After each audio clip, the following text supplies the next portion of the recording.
can see.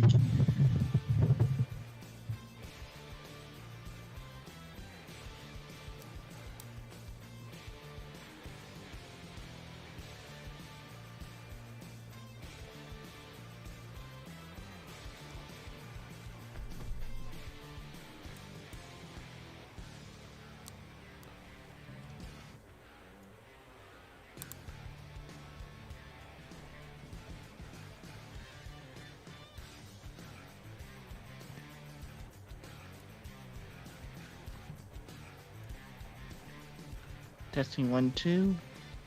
Yep, perfect. All right, here we go. We can hear you now. Yep.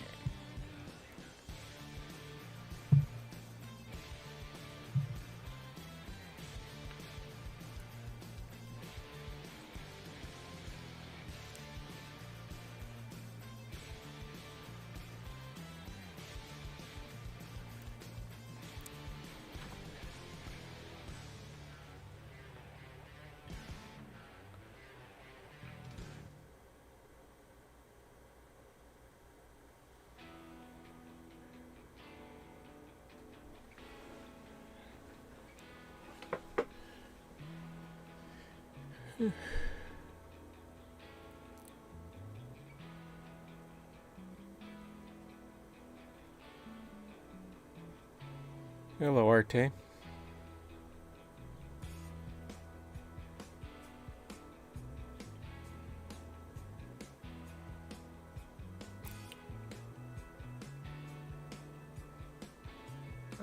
Hello, RT.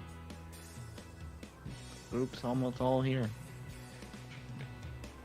Arte is logged in, but I don't think he's hearing us, and he's not broadcasting anything. Okay. Yeah, so he just disappeared, so I presume he's going to try reconnecting. Okay. I'll probably log in a little later.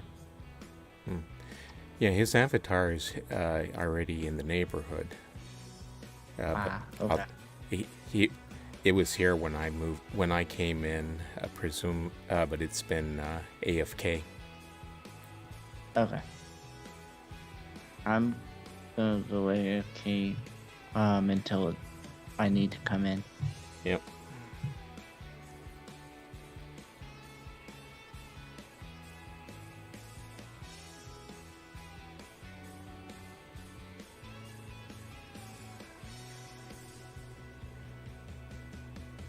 Oh, okay. He typed in Twitch that his mic is not working, but he hears us.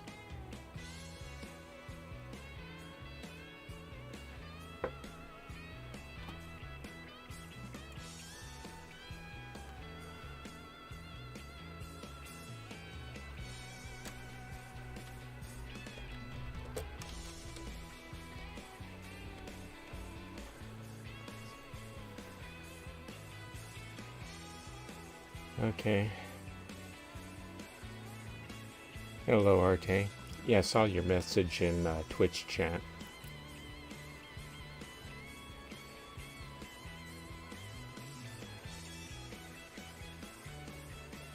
Every time I log in or I start up Skype, I always go into settings to video and audio and make sure that my microphone and speakers are set correctly.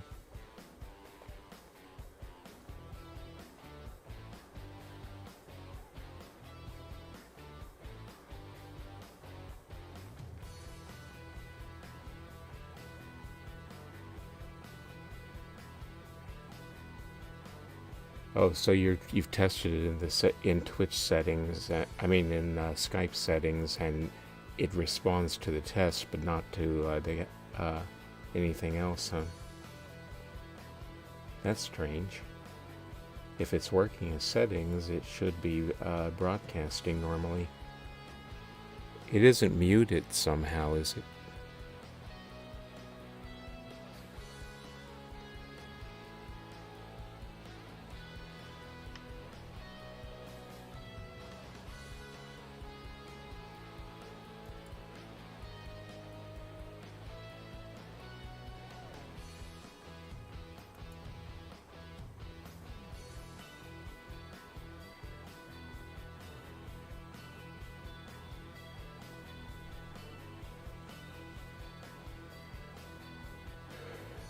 Can you guys hear me in game? Yeah,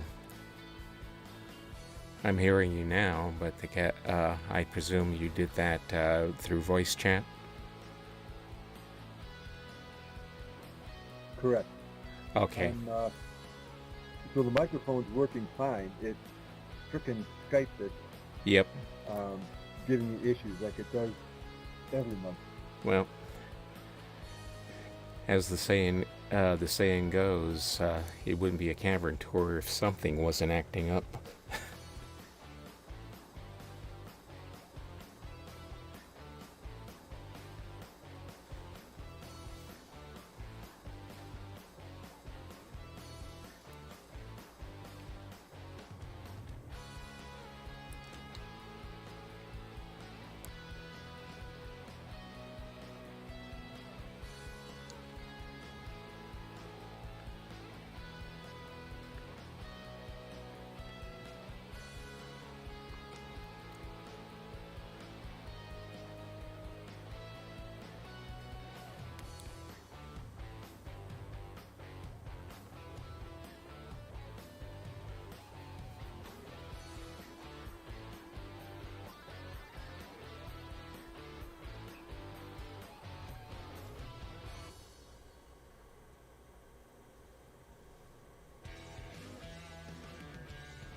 Actually, I'm kind of surprised I'm hearing you through the game because typically I turn off all of the audio in the game.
I'm going to have to kill Skype for a moment, because it's the program is messing up on my computer for some reason.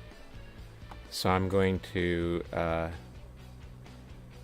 kill it, and then I'm going to what on earth is... I'm going to kill Skype, and then I'll log back in just a moment and call you guys again. As the saying goes, this is completely ridiculous. Yeah.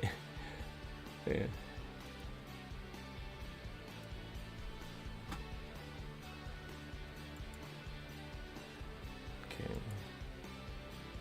Close all windows, and then Skype.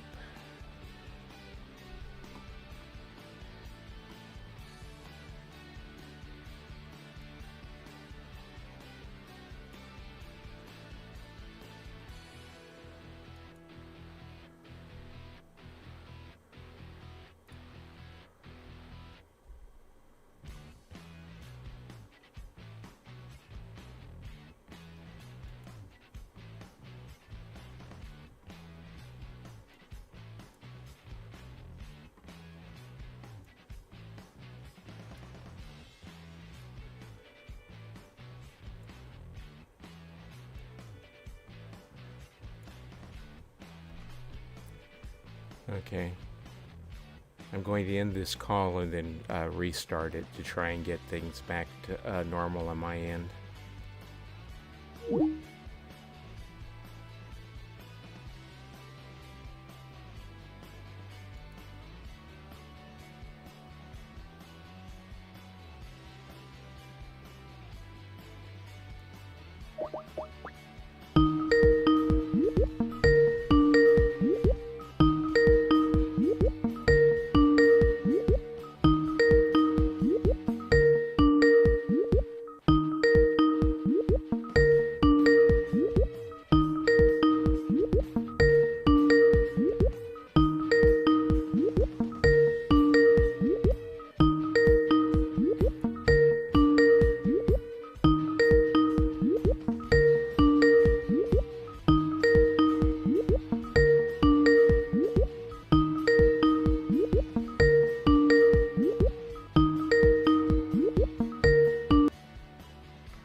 Okay, I got you back, Zeke.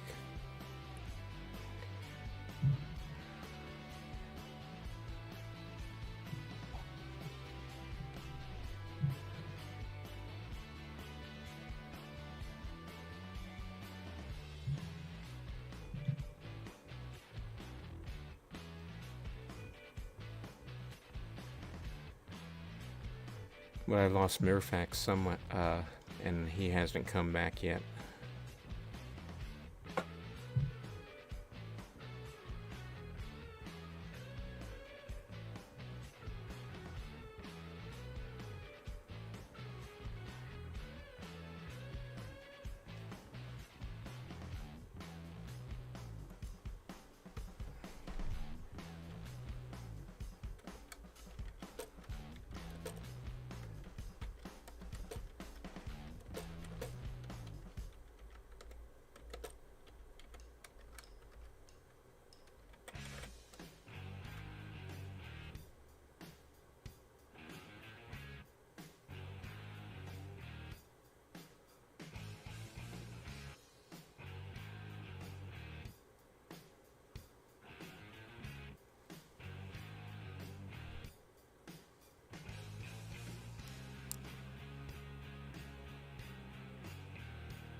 Okay, looks like I've got the right one back. I'm seeing Murphak, RT, and Zeke in the call.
Testing 1, 2, 3.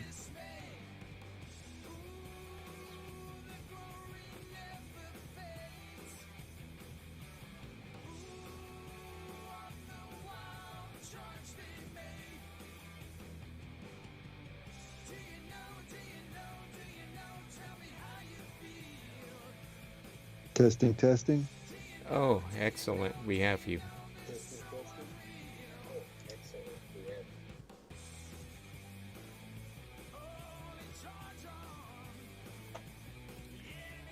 All right. I ended up having to do it through the phone. Ah. Well, it's working, so for whatever that's worth.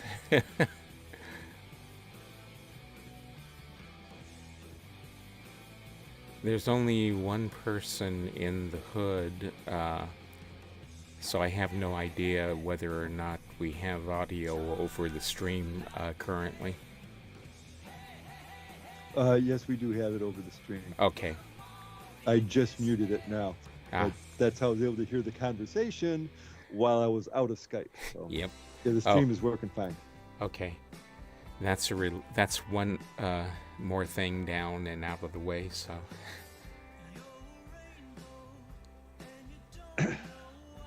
Yeah, the Skype comes up on the computer and says, "Oh, just click the icon at the top of the window to turn on the microphone." Yeah. But there was no icon at the top of the window for me to click. Yeah. So Yeah. Makes it kind of difficult. The instructions are always more than a little bit lacking, yes. Well, I use Microsoft Edge, and I have a feeling that the web layout was designed for some other browser like Firefox or Google. Hmm.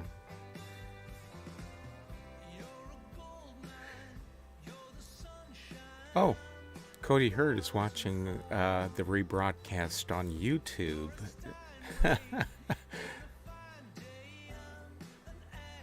That's nice to know. Who's watching the rebroadcast? Cody Hurd.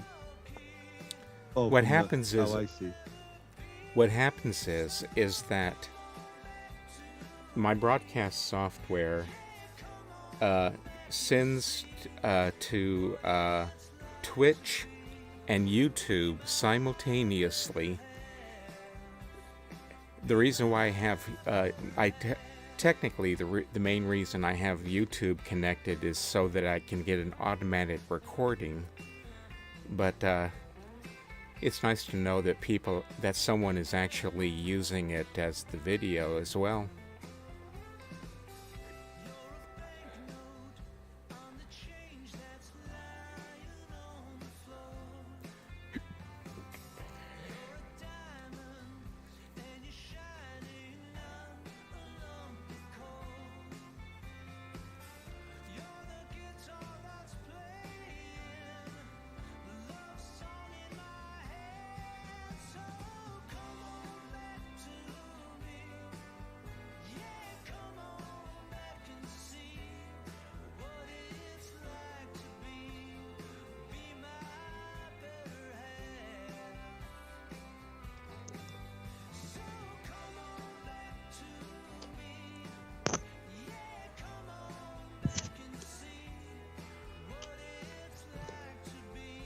Okay, can you guys still hear me okay? Yes. Okay.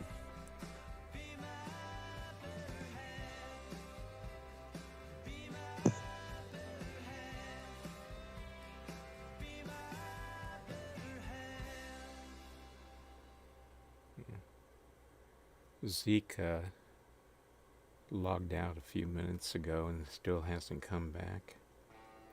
Nah. Murphak, of course, is just muted.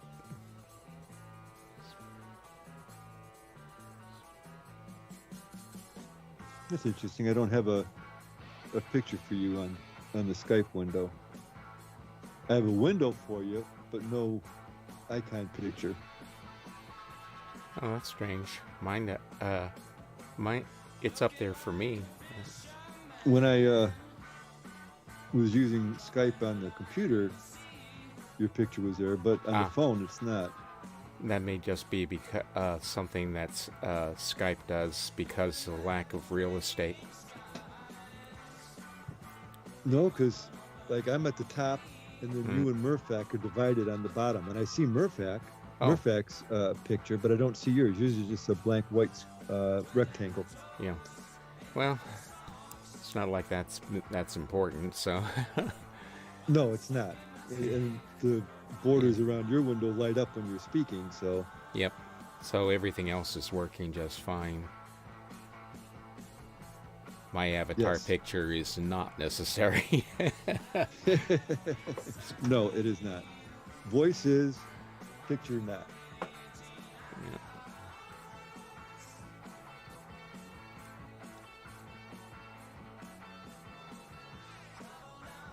You probably mark this day down in your calendar.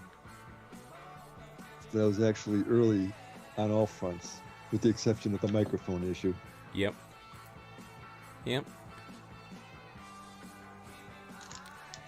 The planet's supposed When to I be in walked perfect into alignment today.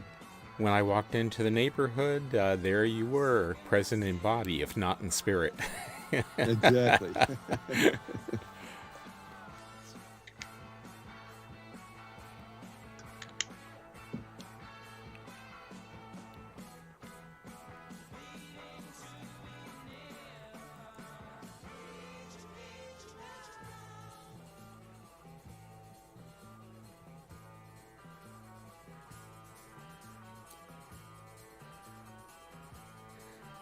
The Twitch counter is showing 8 people logged in.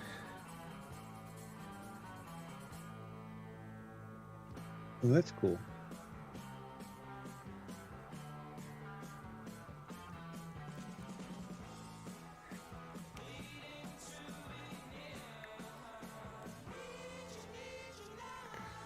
Which is unusual since there's only 3 of us in the hood.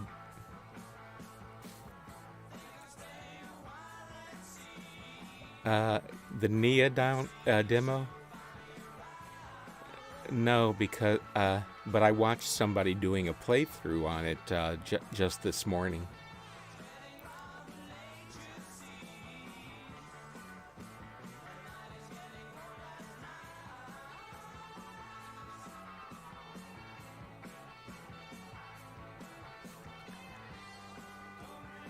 I'm sorry, what was that just this morning? Nia. Nia is you're not on Facebook, are you? I don't think I've ever seen you there. So you'd have been No. hearing would have been hearing about it for years if you were, because on the Earl Live forum there in Facebook, he advertises quite a bit. But Yeah. it's this is a one-person game. It very much in the spirit of the original Myst game. It's point and click only, as far as I can tell so far.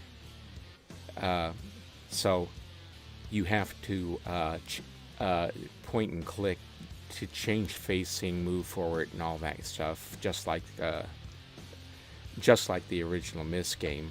The only thing is that it looks like the scenery is 3D, but you only get to pre-selected views of everything, just like Myst. Yeah. The game itself looks very well made for the most part, even in the demo. But the fact that you're having to move your mouse around and get icons in order to do anything at all, you can't just use keyboard keys to move. At least not that I've seen yet. Well, that sucks. Yeah. It does feature live acting for characters, non-player characters, and also and the voice acting is tolerable. And then but the storyline is just a little bit on the heavy-handed side as to how it guides you. In fact, at one point during the playthrough, the guy who was doing it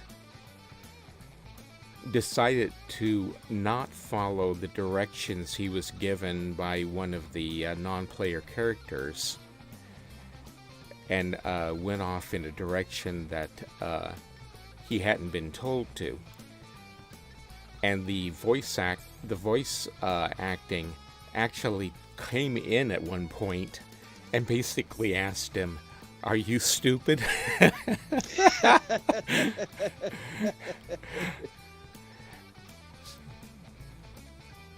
I told you to go right. Why did you go left?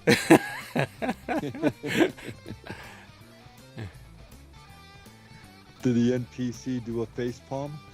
No, it was all voice at that point for that message, because the non-player character was not there in that particular scene with him. Nah. But the point is that he gave them a very long speech about following directions, and basically said, "If I told you to stand up, would you lie on your back?" Yeah. The other one was another thing I think he said was,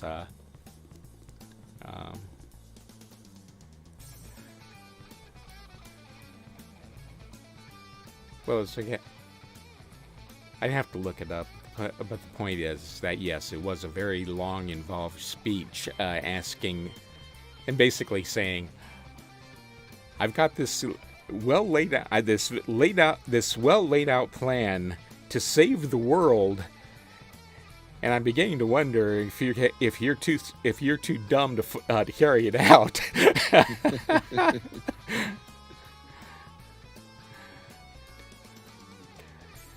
That was the single most annoying part of the game when that message came in, because it's basically, I'm the player. I'm here to play the game the way I want to play it, not to follow step-by-step instructions. And then, of course, the other thing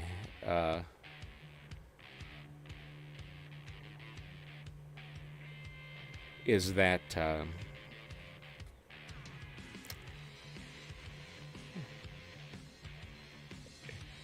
if you don't follow the instructions step by step, the very first puzzle in the game is almost impossible to solve, because of that.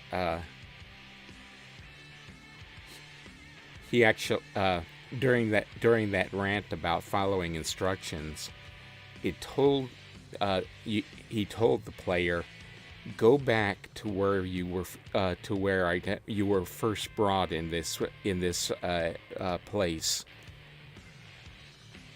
and if you don't do that, you miss a critical clue that you need to solve the first puzzle.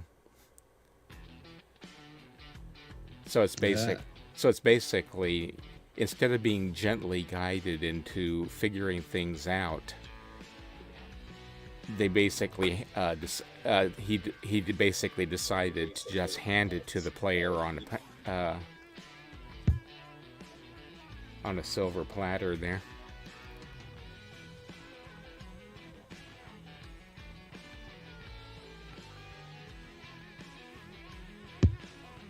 Okay, well, this is an interesting development.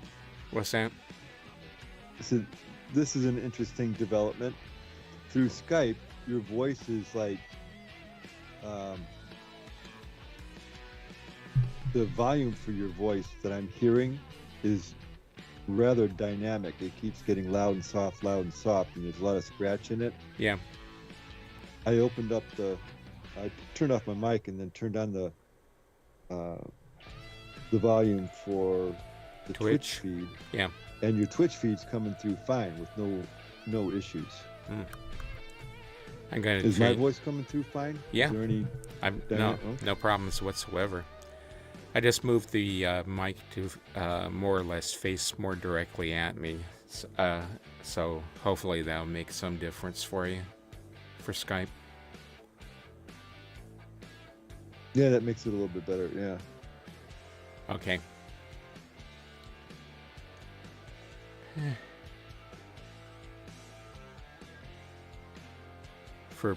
This is one of the first times that I decided to bring the mic close enough to where it's actually in my picture.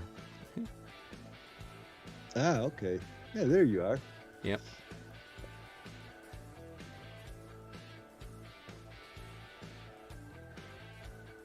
So you can see it cycling colors on the screen.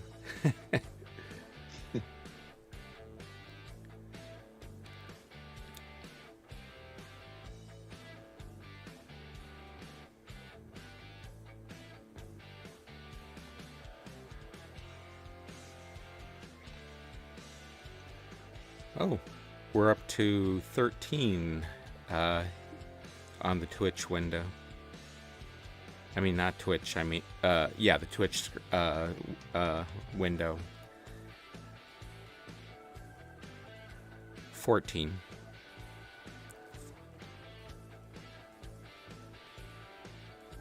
Woohoo! I'm not sure I'm even going to try to pronounce that name, but welcome back to the tour.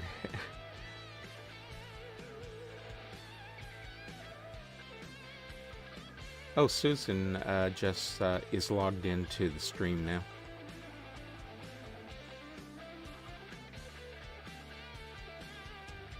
Ah, there we go. I missed her earlier message. I'll log in and join Skype soon.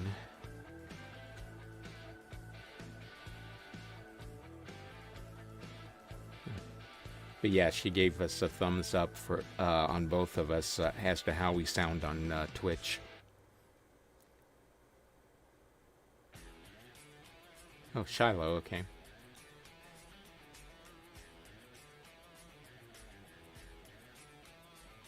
Well, Charlotte, you need to tell us how to pronounce that avatar name.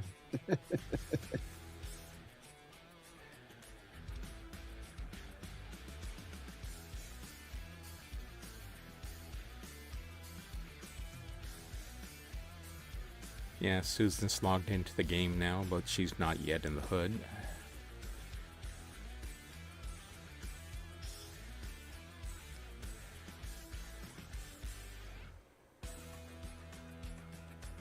Oh, we still got a few minutes before the feed. I'm going to turn off my microphone.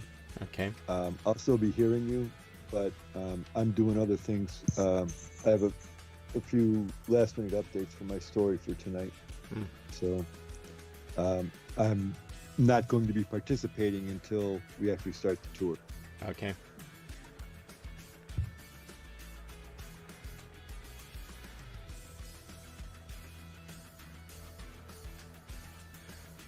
Hello, Susan.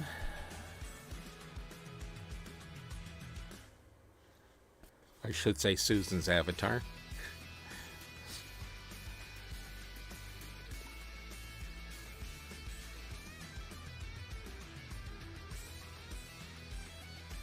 It's Gaelic, which means that if it's Gaelic, then that means that I'm probably seeing about 3 times as many letters as are actually needed to say it.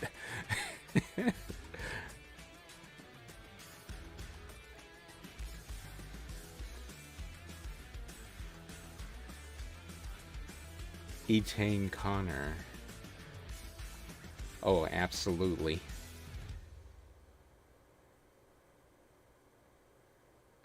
How you get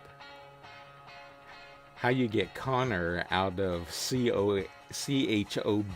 I don't know.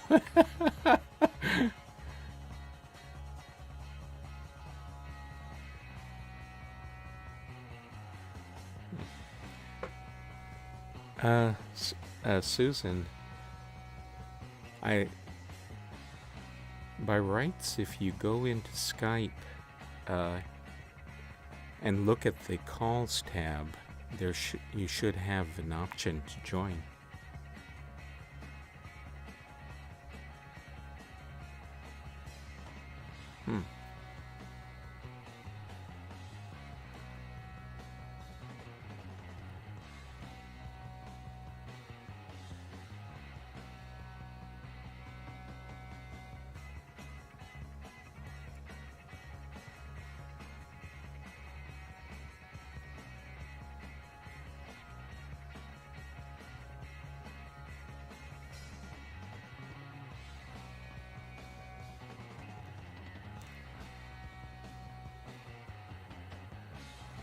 I'm going to try clicking on a button called Start Call. We'll see whether or not that screws up the everything.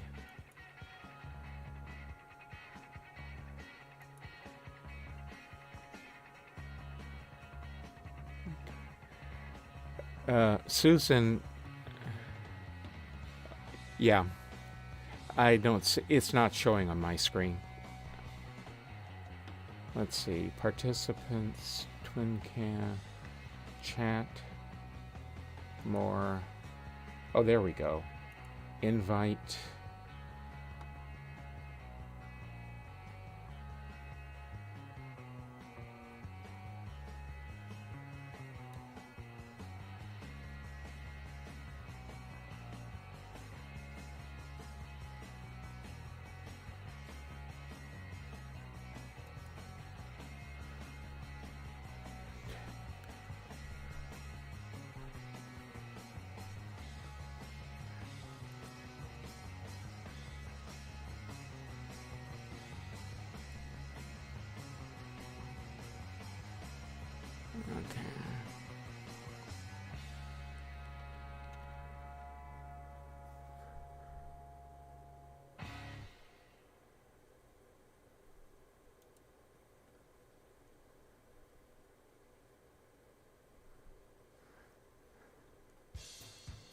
Okay, Susan, I just tried sending an invite via email. Hopefully I chose the right address for you.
Okay.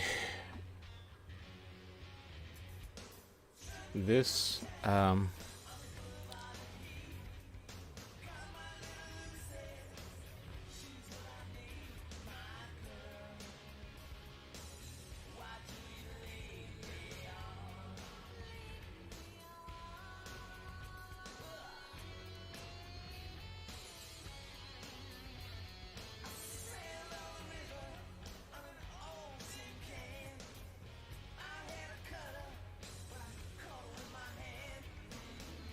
okay.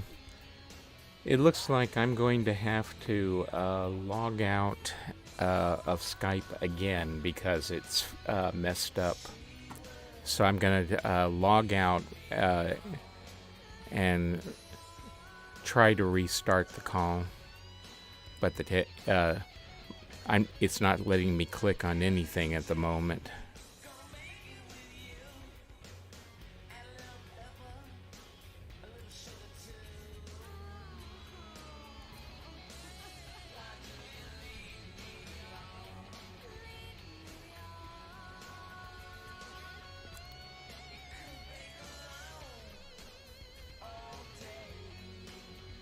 With an up arrow? Okay, I just got... Hey, I hear there you, Larry. yeah. There you go. I had to restart Skype because it screwed up again. But it looks like Susan got in this while I was Can I off. show you something, Larry? What's that? Open up your Skype screen full size so that you see the 5 boxes. Well, I do see the 5 boxes. And down And at then the at bottom, the very bottom I left, see participants, twin cam. I've got a microphone mute button, camera video button, in-call button, and then a chat button and a more button.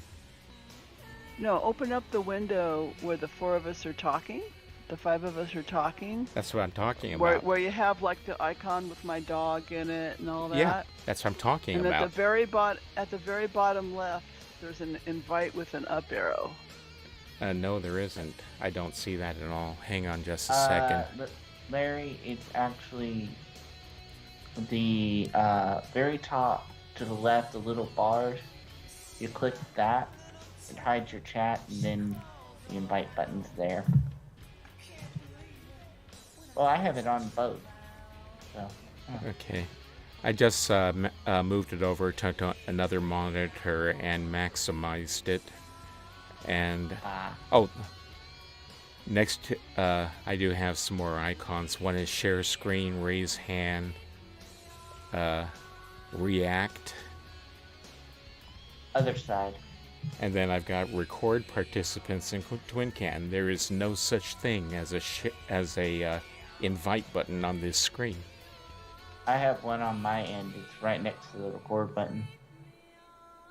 Okay. Yeah, my screen is maximized, so it should be seeing everything. And I just do not have it. Let me see.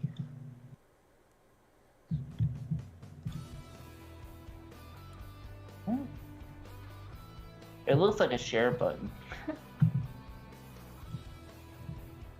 Which it kind of is. Yeah. Well, whichever it is, I don't have it. I'm surprised you don't have invite. It's like a little square box with an arrow coming up, like you would share on a social media platform. That's the only thing I have that looks like that says share screen. And that's over on the right-hand side. Maybe share screen won't allow you to do that. Maybe that's what it is.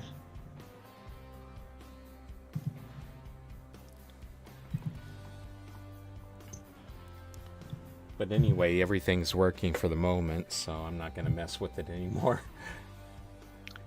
And our cavern tourists get to experience live our technical difficulties on a month by month basis.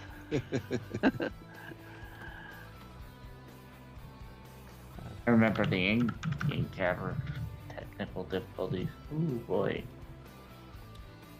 1150. That ever so useful weather icon on my taskbar in Windows 11 is telling me cold weather now, but not how cold.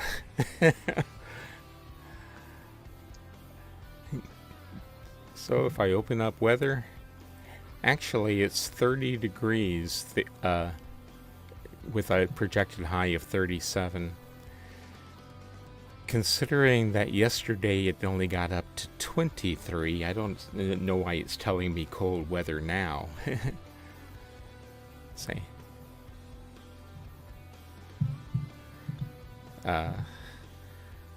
In fact, we had temperatures down in single digits earlier this week. Single digits? Yeah. What? Oh yeah. Yesterday morning when I got up... What? Like 9 degrees and less? Less than that. When I got up last month... What the heck? Where do you live? Missouri. The North Pole? Yeah. Oh. North Missouri. Missouri, the North Pole. North Missouri, which is the closest substitute I have. Anyway, I got up when I got up yesterday morning. It was -1.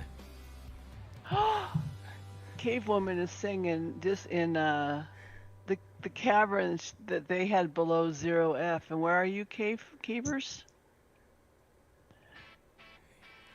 They're at the North Pole too, I guess. Yeah. It would. It had quote unquote. We are on the Iowa-Illinois border in the Quad Cities. Iowa-Illinois border. Oh, wow. Anyway, yeah, that's over to the northeast of me.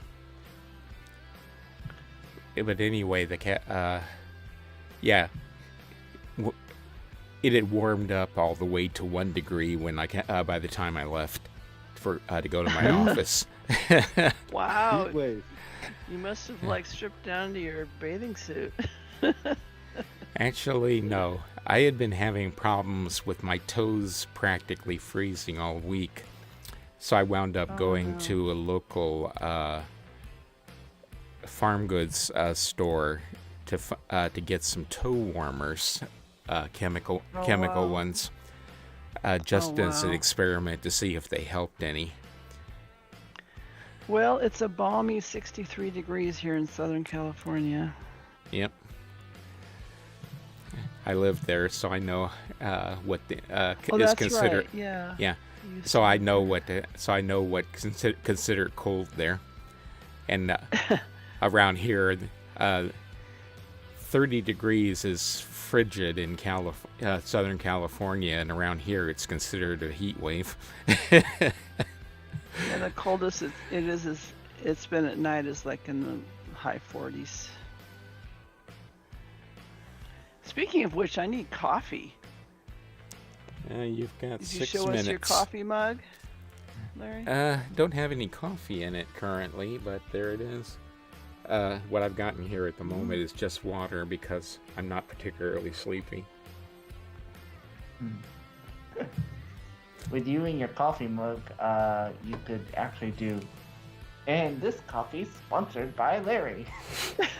Exactly.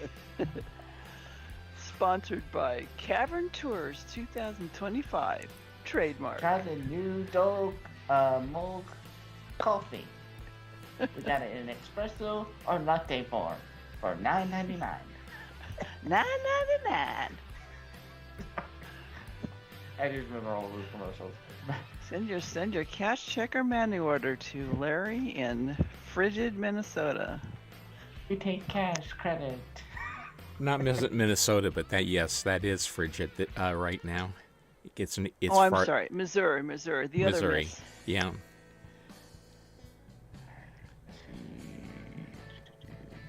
Of course, the other Miss is also Mississippi.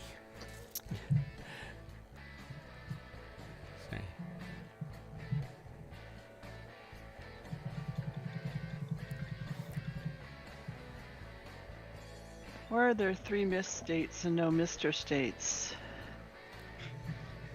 Because they aren't talking that was a bad joke.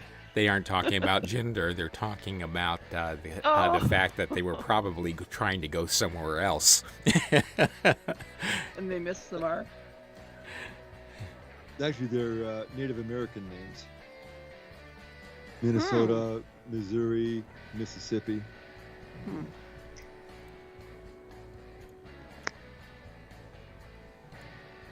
So you're also a U.S. historian as well as a Dunny historian, huh? Let's see. A little bit. Which one do you know more? Come on, Dunny. give us a confession.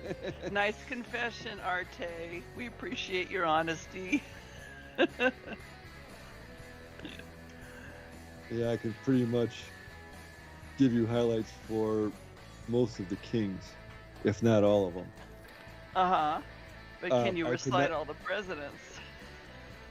Not only can I not give a synopsis of each presidential term, I cannot name all the presidents. Yeah. Uh-oh, well, That's okay. Some of them, but actually, some of them were just as quote-unquote interesting. Like, for instance, you did know that we had a U.S. president whose term was measured in days. Oh, yeah. Which one was that, Larry? I don't remember which one specifically, but what happened anyone was... here in chat Does anyone here in the game know which president that was? It was in the 1800s. Yeah.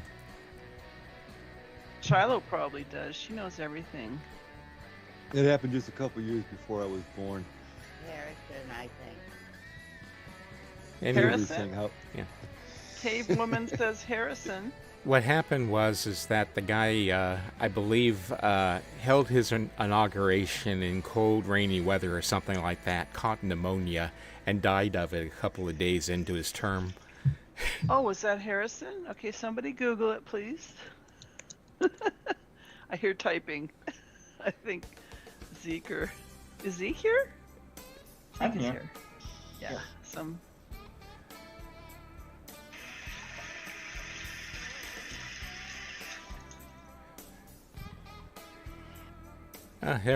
Hello, Ural.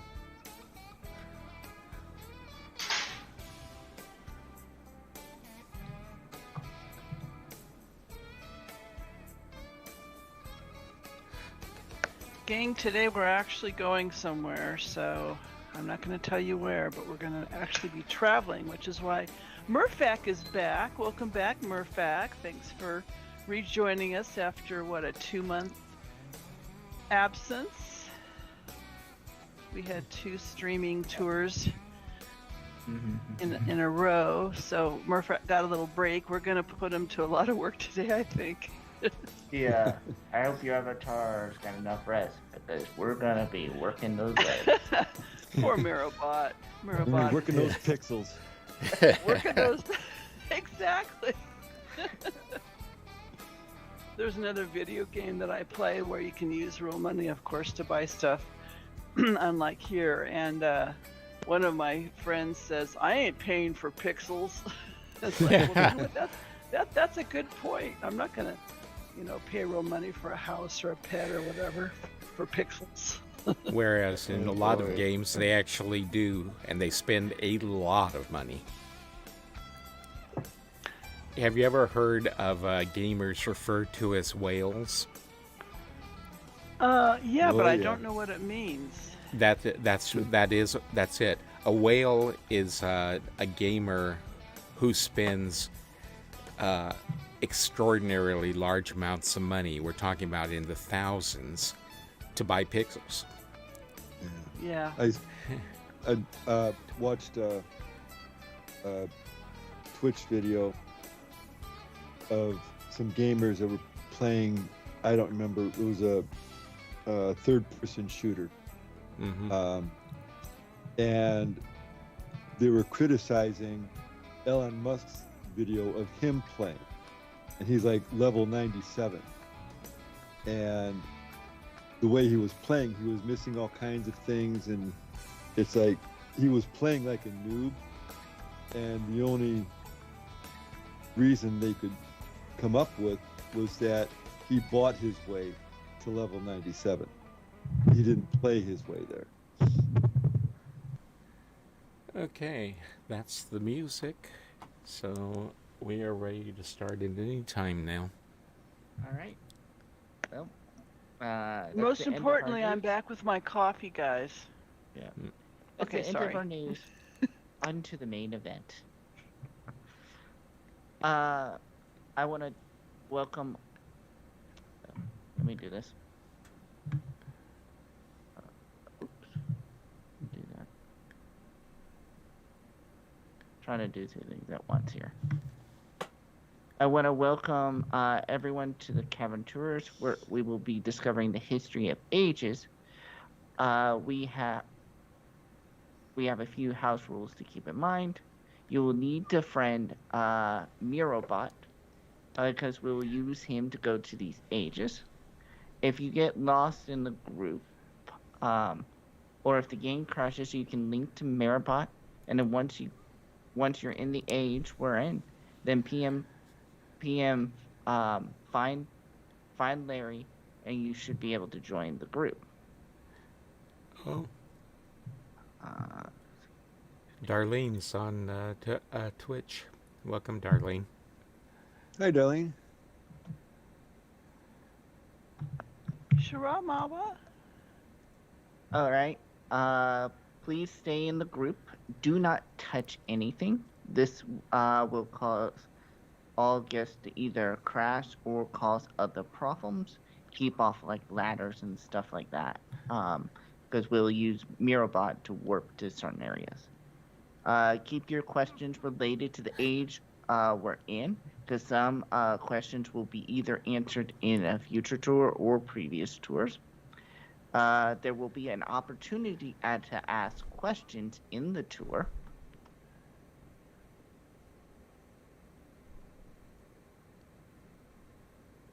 Let's see if I can get all this in here.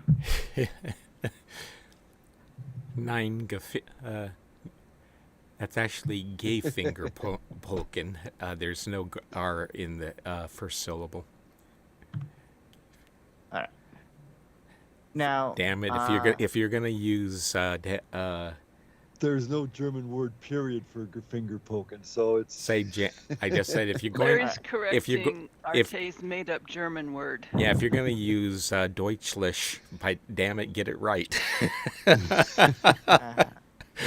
Now, the final thing I should mention is in your settings, which is the wrench down to your right-hand side, you want to click that, go to your audio settings, and turn down your sound effects, ambient sound, and music all the way down.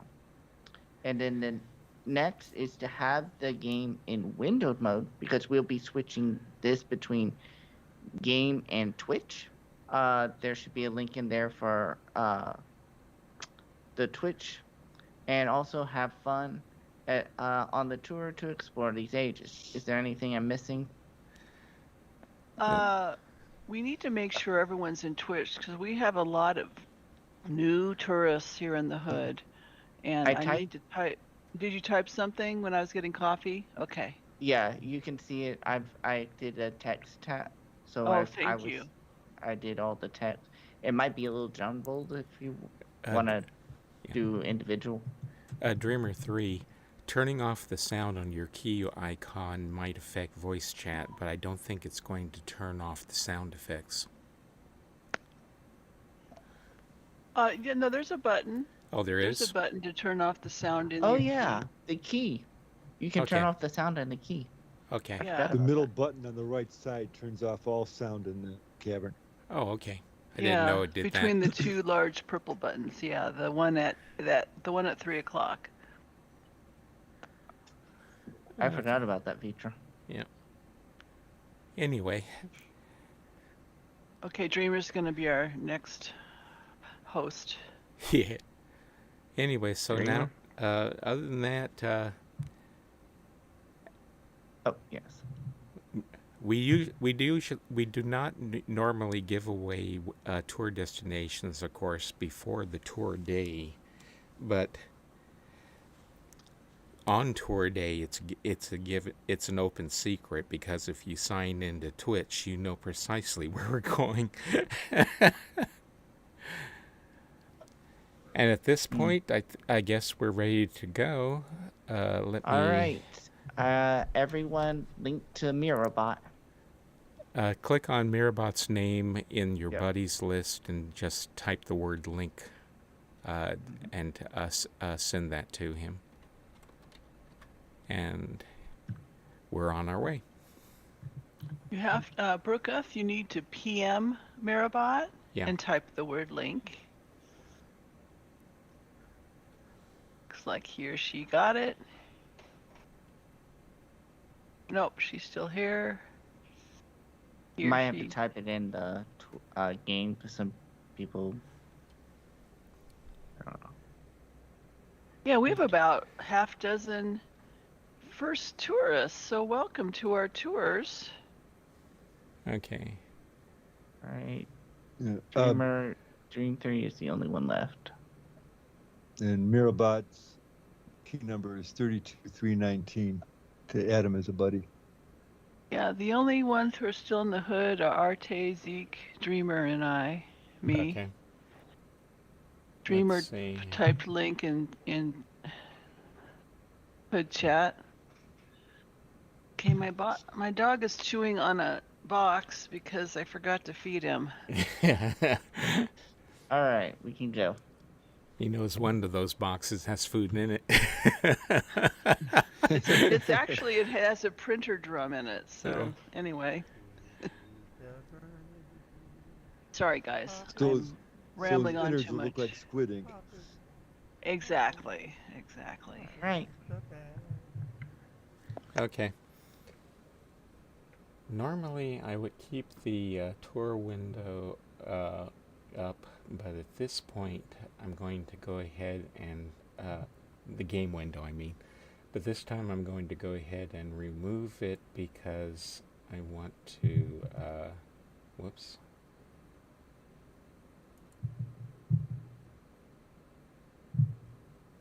Oh, probably help. I was wondering why my. Here we go. I was wondering why my window for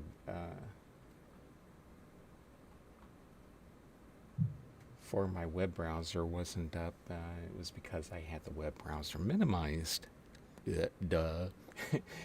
Anyway, so Urkana, of course, is where we are. Urkana is a Hey, Larry? Yeah. I don't know if you wanted to do this, but your script is up on the Twitch screen.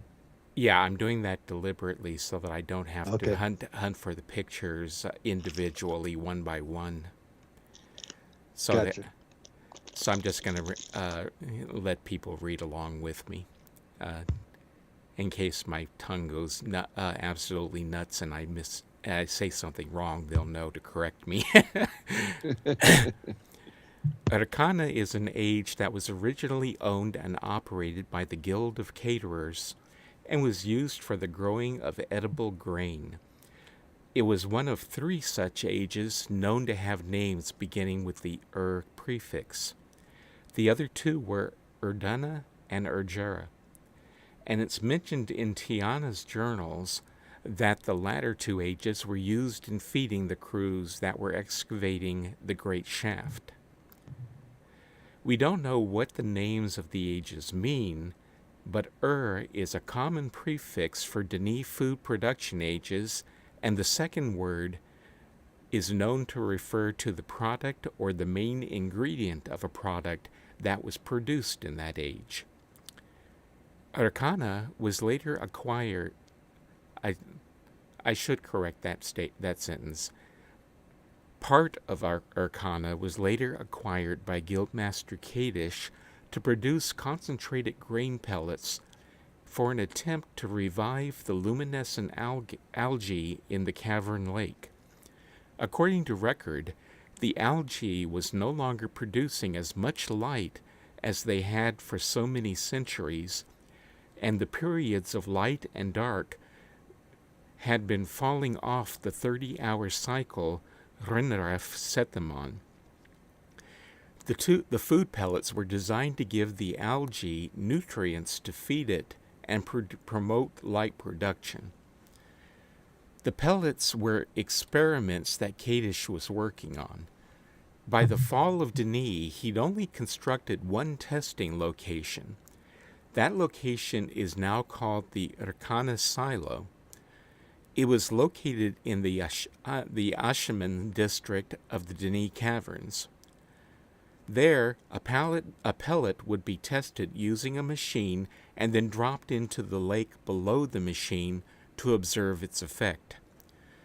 When the DRC began operating in the caverns, they were interested in restoring the algae and encouraged explorers to try various recipes. They set up a function in viewers in the residential neighborhoods so that the test scores could be publicly posted. Kadish also placed clues for his Great Tree puzzle, both in Arcana and in the silo. Yisha appropriated that puzzle for her Path of the Shell quest, although she later changed the goal. You can still find Kadish's traces of Kadish's clues and a few of Yisha's original fireplace puzzle pieces. Kadish Kadish's clues appear as two numbers divided by a colon. They refer to passages in Words of the Watcher, a book of prophecy. Notebooks containing a copy of it can be found in the Watcher's pub. Yisha also placed copies of the notebooks in each explorer's relto, but removed them later when she changed the quest. So, if you look in the stream window, the picture that I have up currently shows you one of the clues to the passages in Words.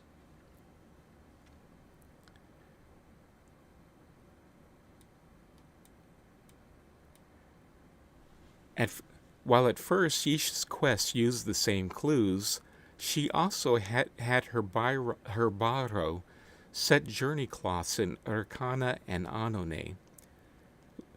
Then later, when she changed the quest so that Kadish's clues were no longer relevant, Kadish had used the passages from Words as hints on how to solve his puzzle room in the Watcher's pub. But after using that puzzle for a time, Yisha disabled it and sent explorers to the cleft instead. Yisha designed her quest to use Rakana and Anone, ages written or owned by Kadish, and it became known as the Path of the Shell because of the shape of the journey cloth symbol. When she introduced the symbol to explorers in a recording, she described it as a closed spiral. And there's a picture in the stream window of the journey cloths in question, which we will be seeing here and there as we move along.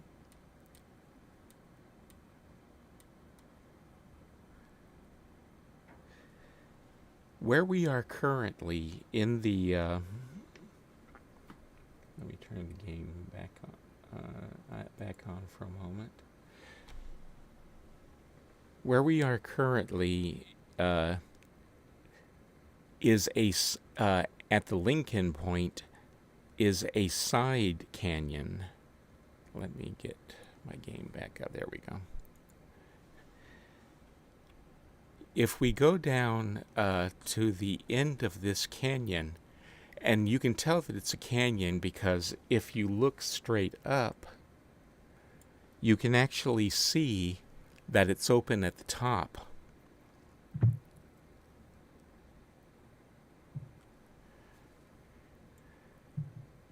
The reason why Yisha has started you in this particular side canyon is because at one point, when she was still using Kadish's clues as part of it and had fireplace clues, down here at the end of the canyon past these plants, she had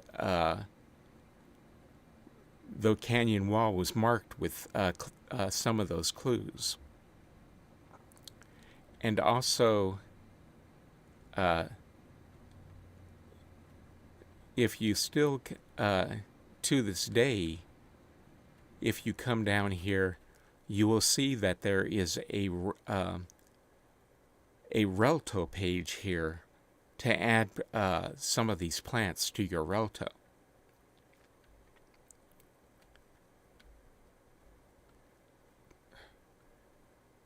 So let's go ahead and walk out of this canyon.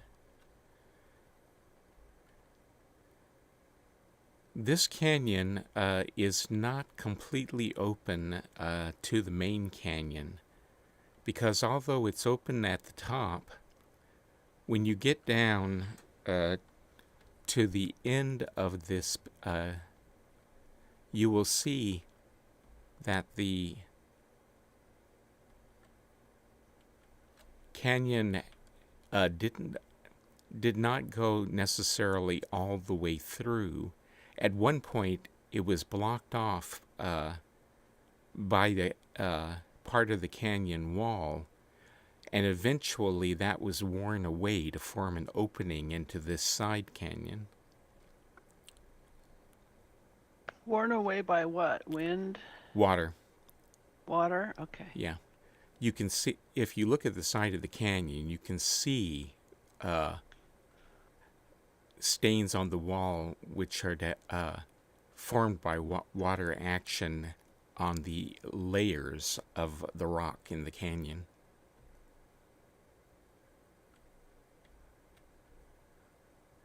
So everything around here essentially was done by water action over time. That's why the canyons are narrower at the top than they are at the bottom, is because that's how the water wore away the rock.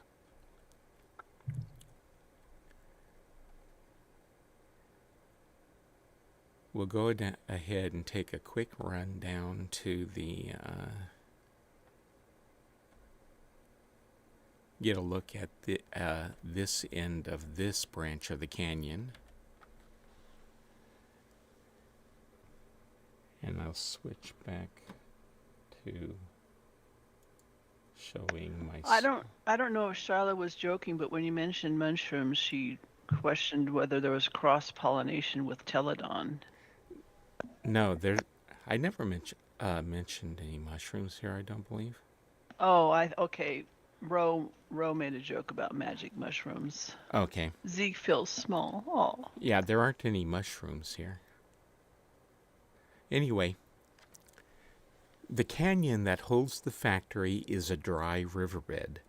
The river that flowed here was blocked off by a dam when the Guild of Caterers constructed the grain processing factory. The gate in this that we are looking at right now, and which is shown in a picture that I have up in the stream at the moment, probably blocks the canyon off from the area where the grain was grown, and it may have served as a secondary dam when it was necessary to allow some of the water out of the reservoir behind the factory. It opened into a large enough space for the grain harvesting machine to pass. If you look at the design of it, you will notice that it looks like it probably swung upward. If you look at the bottom of the door itself, you will notice that in addition to the large opening that the rails go through, just under the rails there are two slots cut in it, so to clear the rails when it lifted. No definitive explanation has been offered as to why they needed to partition off the canyon from the fields, and no one has reported traveling past the gate to see how far away the fields are. I strongly suspect that the gate was installed by Kadish to keep the Guild of Caterers from seeing what he was doing in the factory he'd bought from them. So this is probably something of Kadish's rather than the Guild's.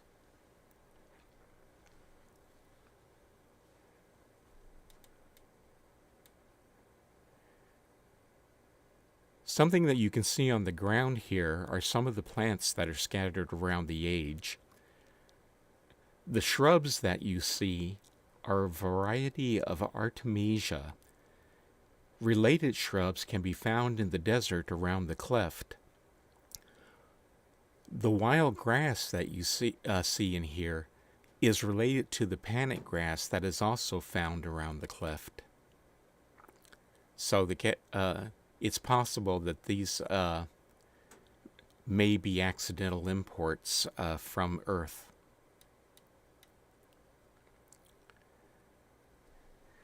The tall plants, which we will see if... Let me go ahead and turn the game back on so I can walk over.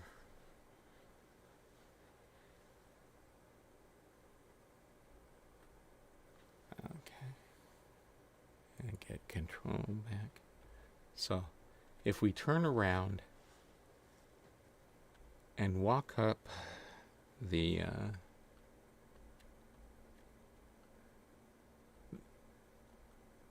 the canyon a little ways. Okay. Oh, there's Larry. I can see his hat.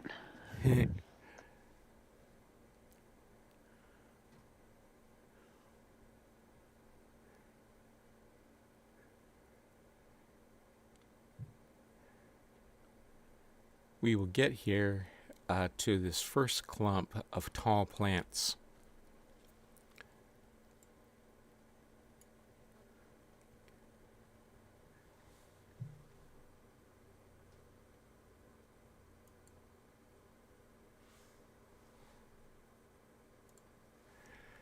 These tall plants were given the nickname of tristalks by explorers and are only found in this age, unless, of course, you use the Relto page to bring them to Relto.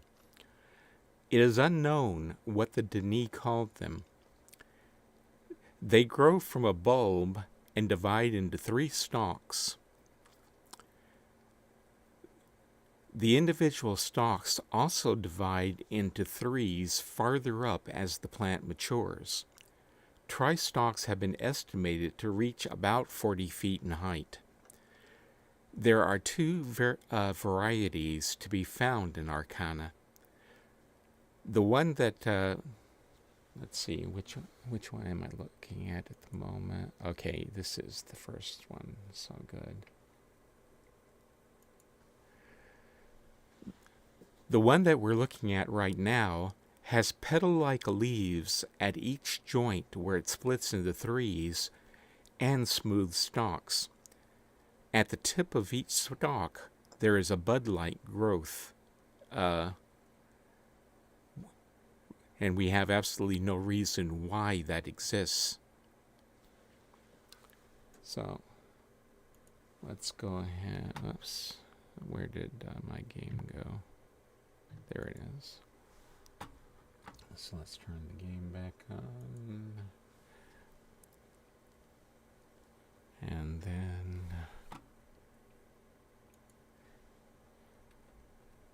by the way, those stumps that you see with the brown bases, those are the bottoms of a variety of tri-stalk. Which has these ones have been broken off by some means at some point in time.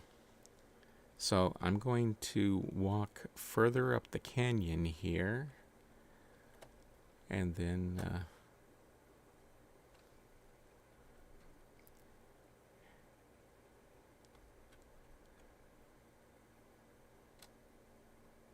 Oh, is that Mirobot that's been driving the harvester around?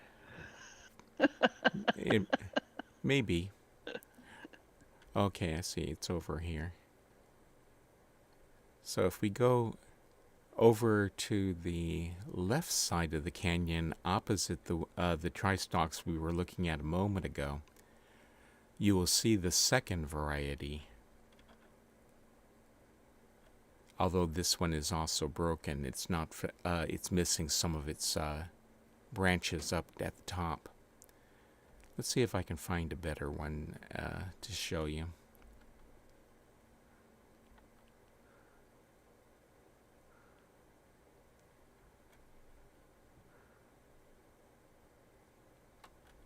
Yeah, this is a huge age. If you get separated from the group, just PM Find Larry or Find Susan to the bot, and you'll be instantly linked to us.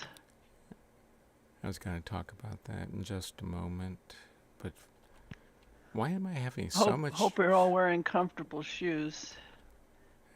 Okay, I have no idea why I'm having so much trouble finding a complete version of the second variety of here we go. So the second variety has a taller base to it then, right? Like the first variety had like little bumps that looked like little boulders. If you click on Find Larry, it'll bring you to me. But I'm right in front of the second variety of tri-stalk.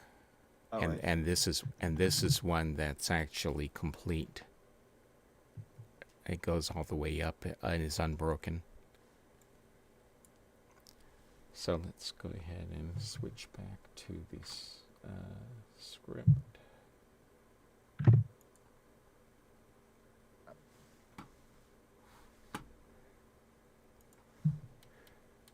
The second type of tri-stalk grows from the same type of bulb, but has a single segmented trunk, or as Susan suggested, it may be an extended base before it begins to divide. Actually, that's a good observation, because I hadn't considered that it might have just been a very long base instead of a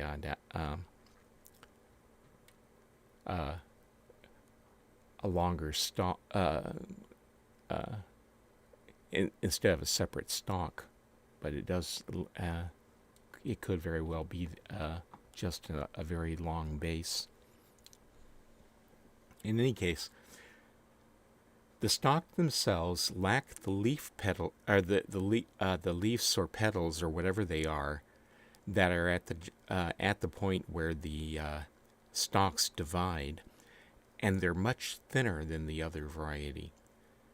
The stalks on this variety end with bare tips rather than buds.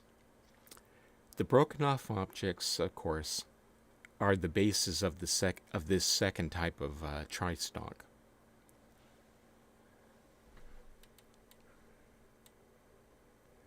Also, when you visit here with your sound on, if you listen, you can hear that there are a very large variety of insects scattered around this age, some of which are sound like cicadas or crickets.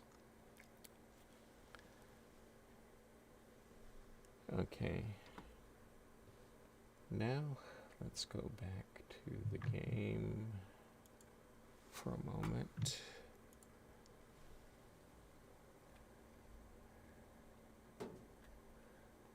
We're going to cross back over to the other side of the canyon.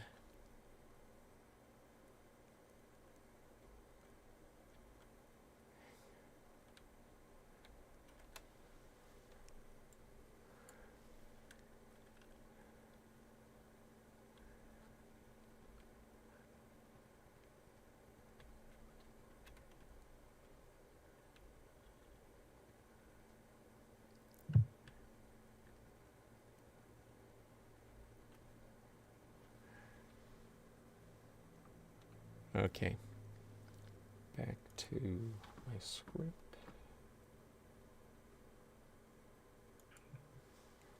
What's your question, Arctween?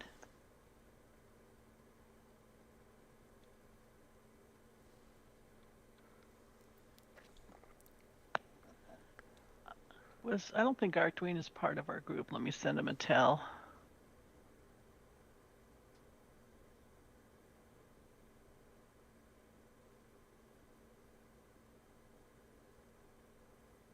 We've been getting several spam texts in the Twitch chat today. In any case, where we are now, there is a sinkhole. This is the left-hand riverbed, and it blocks people from being able to get outside of the factory area. If you look at the Twitch window for a moment, you will see that at the bottom of the sinkhole, there are rocks and water grasses that have taken root. It's unknown how such lush plant species got here. It's possible that the seeds were born downstream when the river still flowed through this area. But the pond at the bottom may also mark a water table below the surface of the riverbed. If you look above the sinkhole, you will notice that the tracks are broken. Kadish didn't own the harvester or the grain fields that were associated with the tracks that go down this canyon and crossed over the sinkhole. Instead of building an elaborate gate across this branch of the canyon, he apparently decided to make it impossible for the harvester that used them to get to the factory. In this picture, we can see the end of the tracks where he apparently cut them off cleanly. So if you look at the picture, you will notice that the tracks, the break in the tracks is virtually straight up and down. But on the other side of the track, of the sinkhole, the story is different. The tracks are bent, and the ends of them are ragged. It appears that the weight of the cut-off sections may have distorted the support that they're on, and judging by the ragged ends, Kadish may have cut them partially and let gravity do the rest. So it's not only the damage to the tracks and the support that leads one to believe that this part was the last attached and fell off, but if you go down into the sinkhole itself and take a look, just below the bent section of the tracks, which is on the far side of the sinkhole, you can find the missing parts of what look like of the track, which look like they were pointed downward from the support when they fell, since the ends where they apparently snapped off are still above water. And as you can see, if you look at the stream window and look at the picture, these are the broken sections of tracks which are down at the bottom of the sinkhole.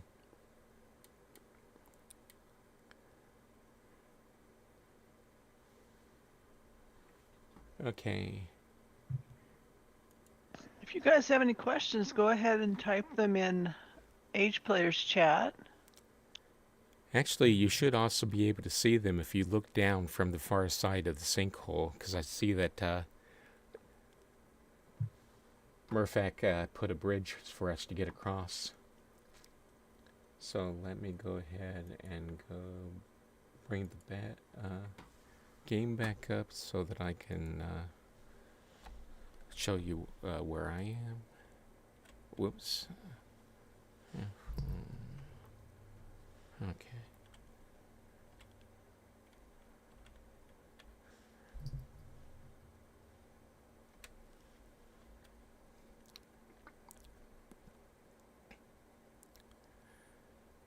So this part of the left-hand canyon is the farthest that anyone approaching from the Guild of Caterers would have been able to get down this side. As you can see, the canyon, for game purposes, was unnecessary, and also do not go past where the track ends, because nothing beyond that point is solid. In other words, everywhere where it looks like the ground is lighter you're going to fall. Now let's see, where is it? Is it over here? In real gameplay, we're obviously not supposed to be back here. Obviously, yeah. But that actually was not intended to be permanent.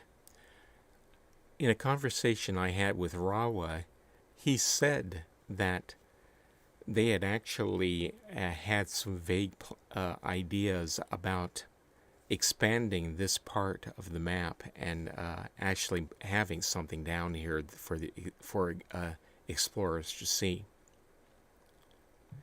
What that would have been, I have no idea. But the thing is that the idea of this always being cut off was not necessarily a permanent one.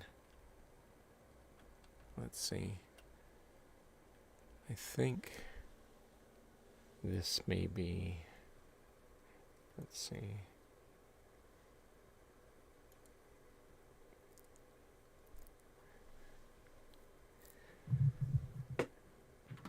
Something that I've noticed myself, which is actually something that is somewhat controversial, is that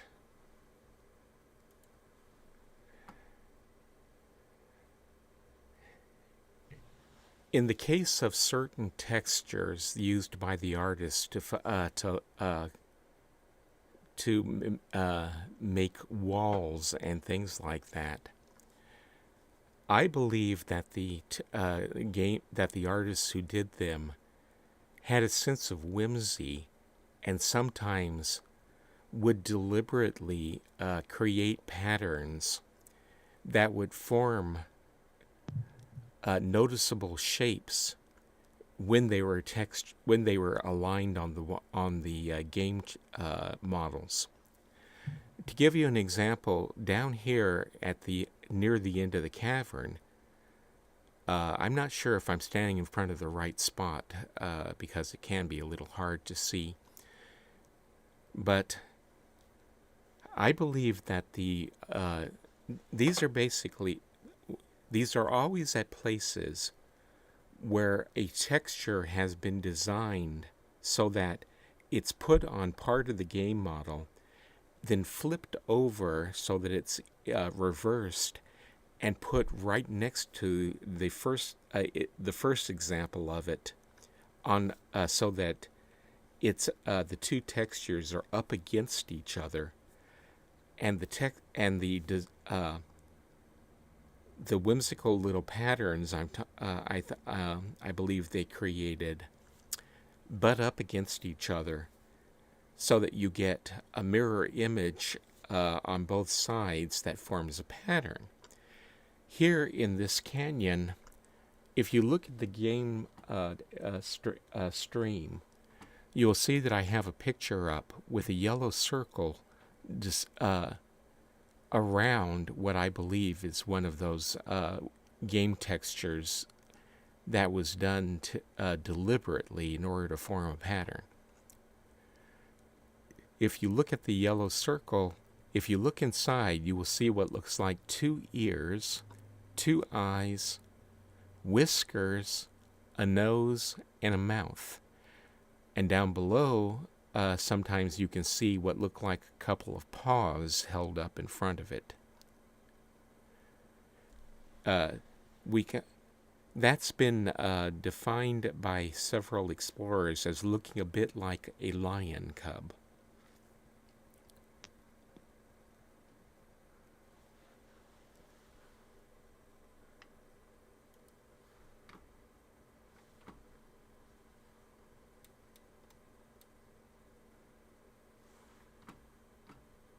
Okay, and I'm going to go ahead and bring the game back for a moment. And then... It's Simba's baby picture. Let's see if I'm looking at the right spot. Like I said, it can be a little hard to see it. It's not over here.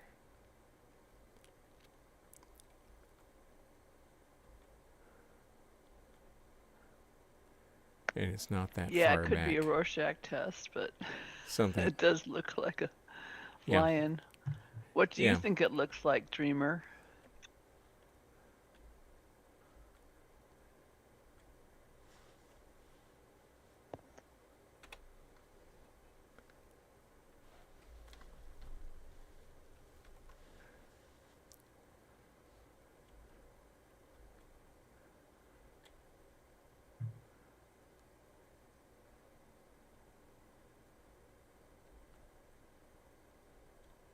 Okay. Now I'm heading back up the canyon at the moment to cross over into the player section.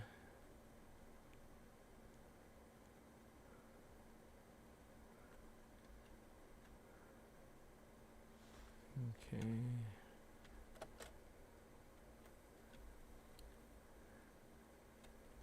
Actually, this is the first time that we've ever had a walkway across this, so I'm wondering if I look down, what will I be able to see? Oops. Okay, there we go.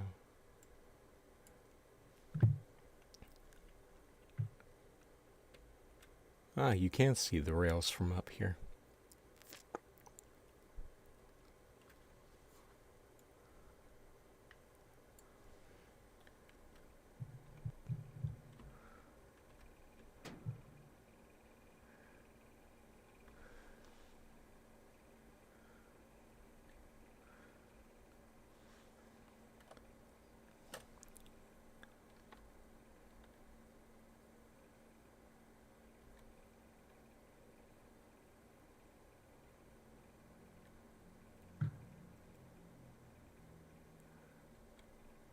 Okay.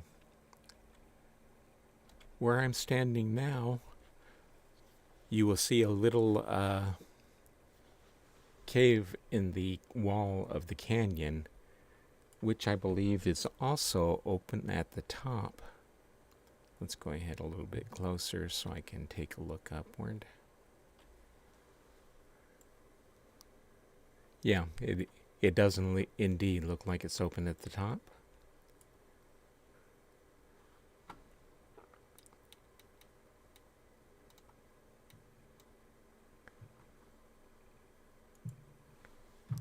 Let's go ahead and take that off.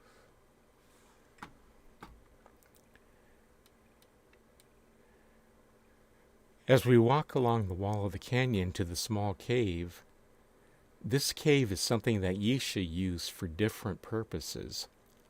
In the first version of her Path of the Shell quest, she simply had a representation of the Riven Starfisher here. However, you can see that in a photo that I have showing in the stream window currently. Later, when she changed the quest, she moved one of the journey cloths in this age here and had a glyph portal form here. Touching each journey cloth added a stroke to the design, so that's what we get now. Please remind me which Myst game that Starfisher thing is from. Myst what? Riven. Oh, Riven. Yeah. What? Myst 2. No, the one on the wall. That would have been Complete Chronicles? No, this is that etching of the fisher. Oh yeah, in the you're wall. talking that's about from Complete Chronicles. You're talking about the version that's in this game. Yes, that is Complete Chronicles. Yeah, or the Path of the Shell. Yeah, that would have been the original Myst standalone game, and then this would have been the Path of the Shell add-on, which they also had one called To Denis, which took you to the that was what originally took you to Agata Island.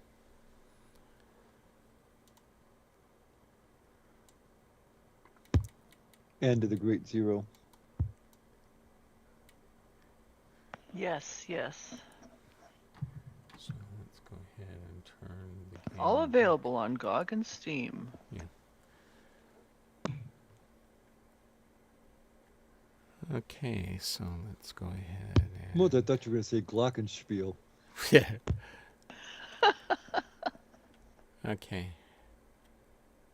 Now let's go ahead and... Whoops.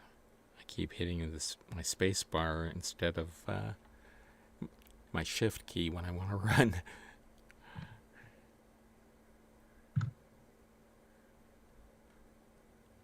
Okay, I'm now running up to the factory end of the canyon.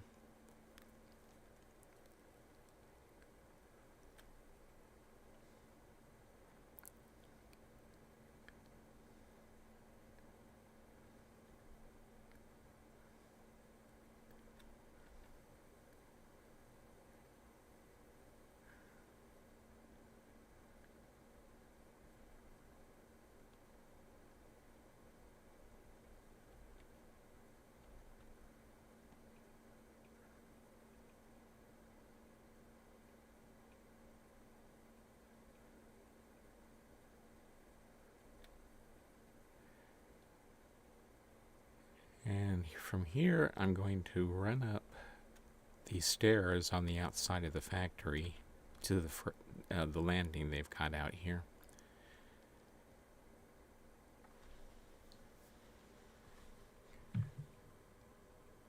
Okay, so let's go ahead and bring... Oh, happy birthday, Carol.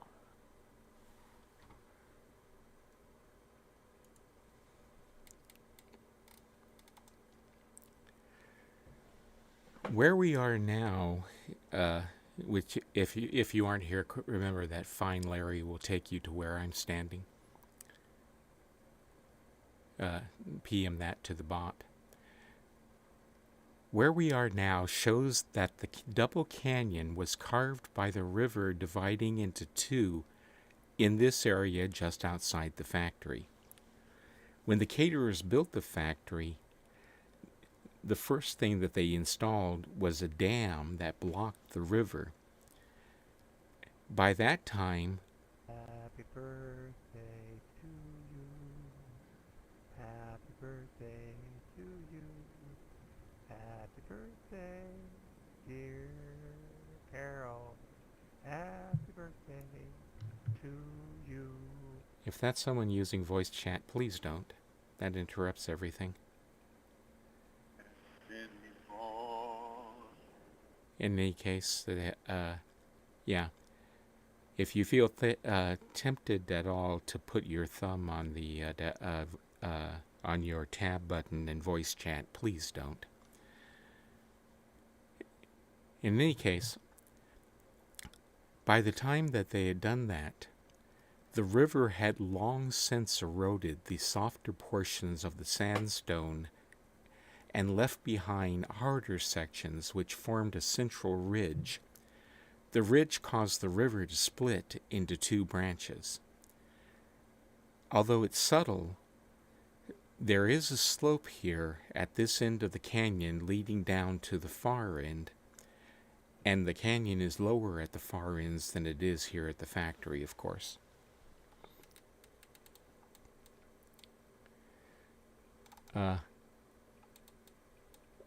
Murphac, go ahead and please bring the harvester machine up here. While he's doing that, I'm going to get started talking about it. If you look at the stream window, I've got an illustration for you. The harvester machine is a combination harvester similar to the farm equipment that we commonly use today, although it traveled the new one traveled on a fixed magnetic levitation railway instead of being independently steered. Like modern combine harvesters, it performs three main tasks: reaping, threshing, and winnowing. The body of the machine above the catwalk is devoted to the grain processing. It probably does not contain an engine.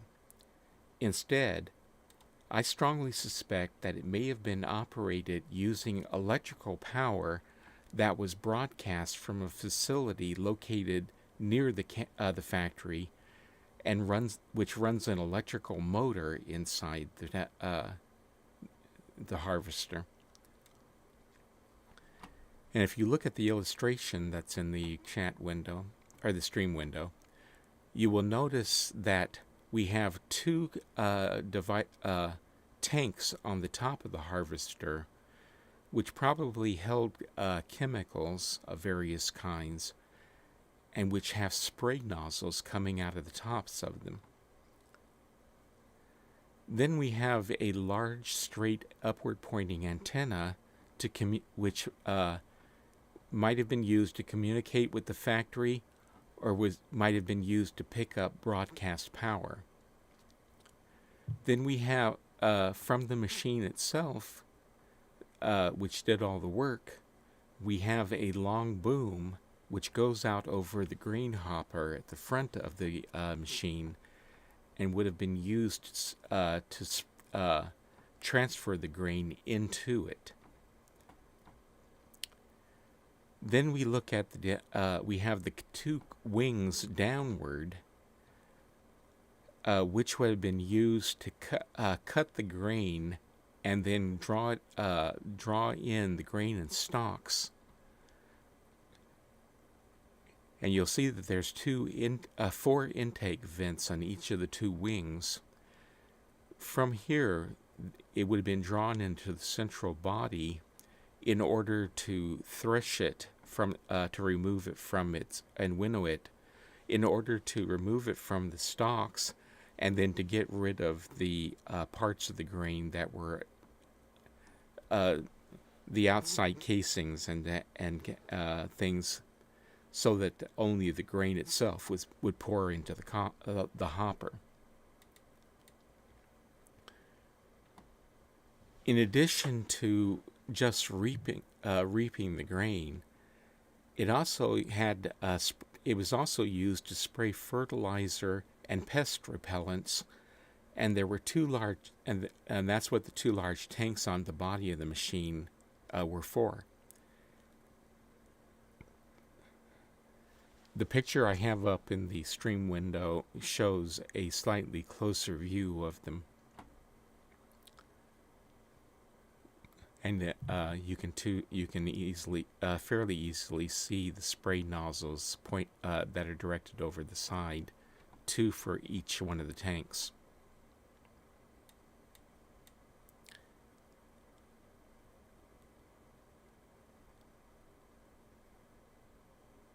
Okay, this current picture shows the transfer boom and the hopper from above.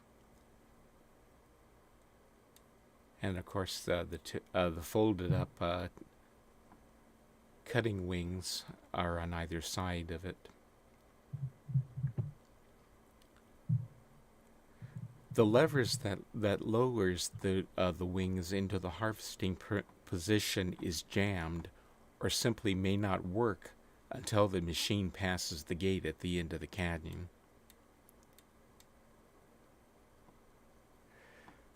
I mentioned that the rails that the harvester rides on are for a magnetic levitation system.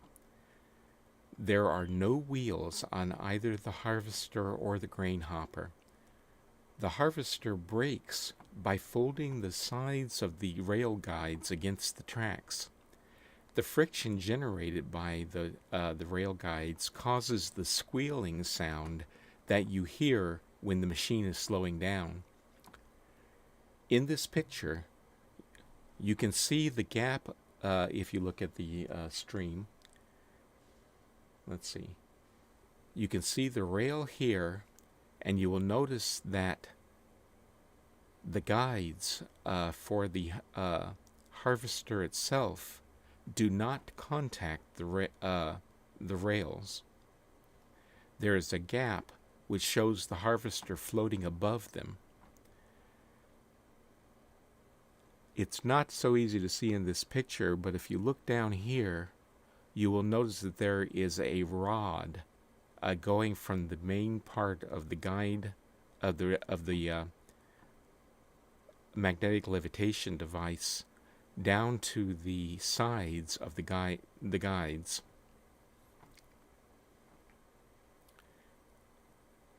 And you will notice that this part here is jointed right there, so that or right here, one of the two, but somewhere around this area, so that this particular rod can pull the side of the guide rail inward to contact the sides of the rails on the magnetic levitation system, or rails, or whatever. I am completely being out of control of my mouth at the moment. But yeah, they bring them into the sides into the contact with the rail.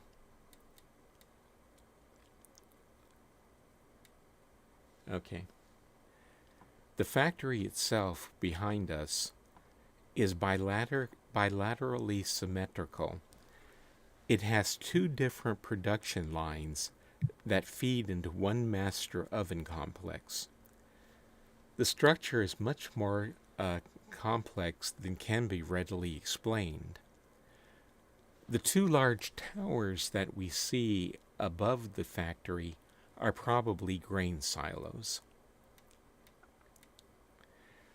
Now, if we look over to the left or right, depending on which way you're facing currently, you will see a station in front of the factory whose purpose is not fully understood. Much of the machinery making up the factory has not been explained yet. It might be a water, facility in front of the factory on the canyon wall might be a water treatment facility. It might be living quarters for workers who ran the plant and the harvester, or it may have been for something else entirely. Another distinct possibility is that it's a steam generation plant, which produces both steam and broadcast electricity for the operation of the harvester and the rest of the factory. You will notice that there are three large antennae on top of the factory, which could be for broadcasting electricity in that scenario. And there are many pipes coming out of it, and they lead from this facility to the factory to carry, and they could be for carrying steam since they show signs of rust on them.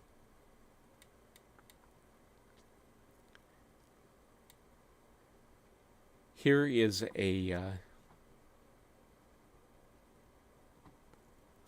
key photo I took from on one of the walkways that leads from the factory over to the facility.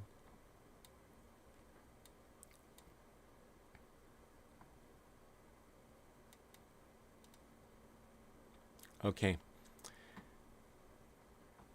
Now, the picture I am showing you, excuse me, when the grain hopper is moved into the factory, the grain in the hopper is sucked out through two large pipelines connecting to either side of its lower fin assembly, which fits between the rails. If you look at the stream window, I'm showing you a picture of the side of the fin structure beneath the hopper. If you look here, that actually is what you can see of a hatch at the bottom of the hopper, and this is what the pipes inside the factory would attach to. So you should be able to see me waving my mouse in front of it. Then inside the factory, this is the hopper at the end of its journey, and you can see one of the two pipes that extends outwards to connect to the side of the hopper. And if you send the hopper back to the harvester when you're inside the factory, you will see the two pipes that connect to the sides of the hopper much more easily. These, I believe, are vacuum pipes, which suck the grain out of the hopper. Oh, here's a closer view of them.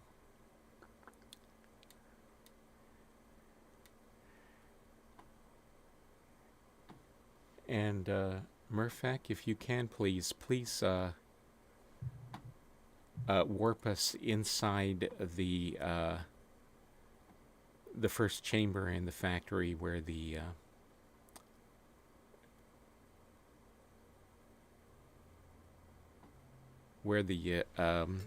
hopper goes to.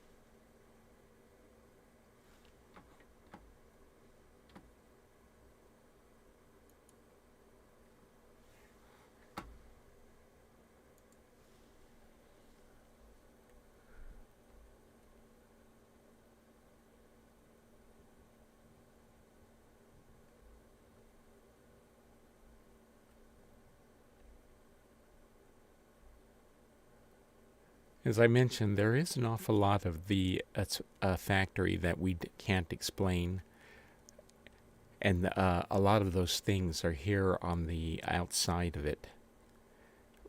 For instance, when we look at this, we cannot, to date, we can't explain these assemblies particularly well. If you come out, you will see that there is a large pipe that comes out here and ends on the ground.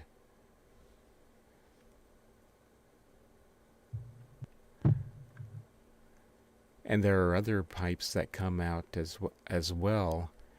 And we don't actually know what these things are for. The only guess that we really have is that this large pipe must be used to allow water through when they need to either lower the level of the lake behind the dam, or if they want to empty out the tanks that are inside the factory.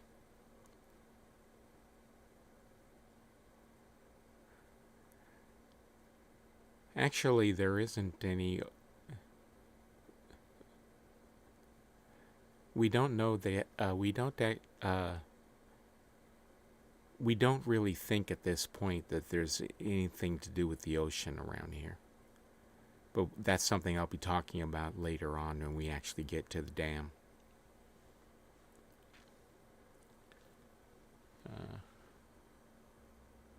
Let's see.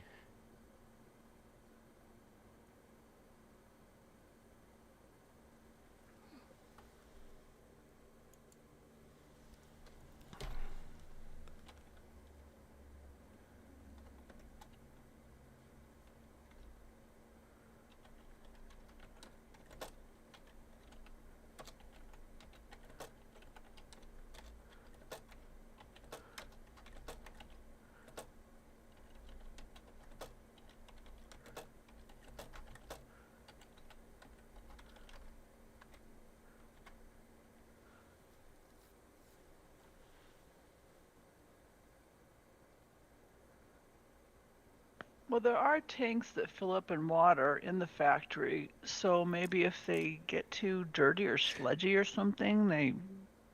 Yeah, they are able to be emptied, and so at least some of these pipes are probably intended for drainage of that, but not the big ones. Those are the tanks all end up in one retaining pond, and so that would be the retaining pond that would have to be emptied. Okay. Okay. For repeated cycles. Yeah. Anyway, now that we're inside, let's go ahead and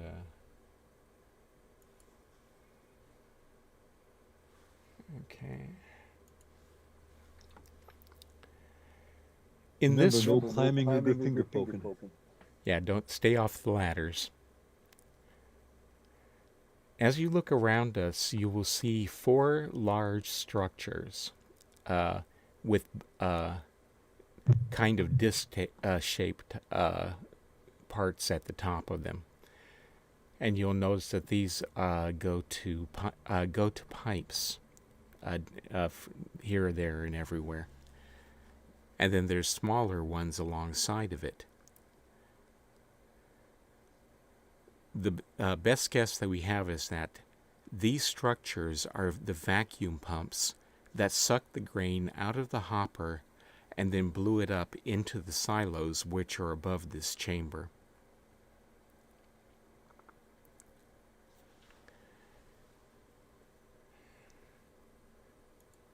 Okay.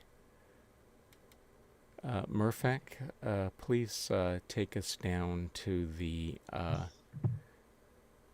passage that goes underneath here so that we can stay off the ladder. Quick question about Dreamer's question about leading the water into the canyon to grow the plants. Does it ever rain here? Like there are small pools of water in the canyon. Does it ever all rain here? Or? all of the plants that we see around here are desert plants, so they probably don't need an awful lot of water to begin with. And it's possible that it does rain here occasionally, but of course we've never seen any. Okay. Yeah, I think there's only one age in this game where there are rain effects, and that's in Eater Chemo. Is that right? Am I remembering correctly? Okay. We're not at the bottom yet, so let me... I'm going to go ahead and risk... Yeah, Eater Chemo. Yeah. Hang on just for a second. Where is the ladder? There. There is another place where rain exists, but that would be spoiling it. Ooh, okay. I'm racking my brain to try to remember. Okay, who was that? There's 2 places. Oh, 3 places.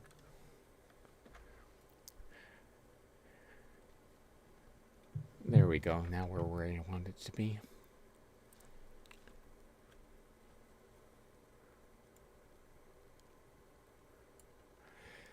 Okay, stay in this passage, please.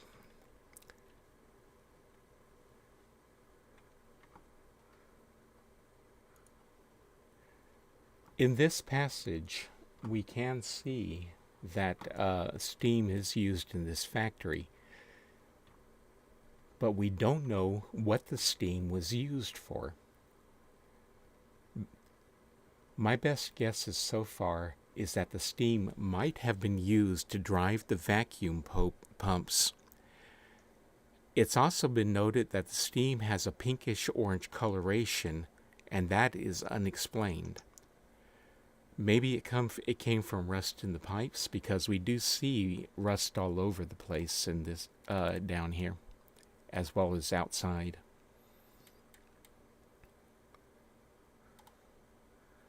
Okay. Thank you, Murphek. Please warp us outside to the next area of the factory where we can see the windmill. There is, of course, the other side of the factory at this end, but it's identical to the one we've already seen, so there's not really any point in going there. So we want to go to the next area that's outside.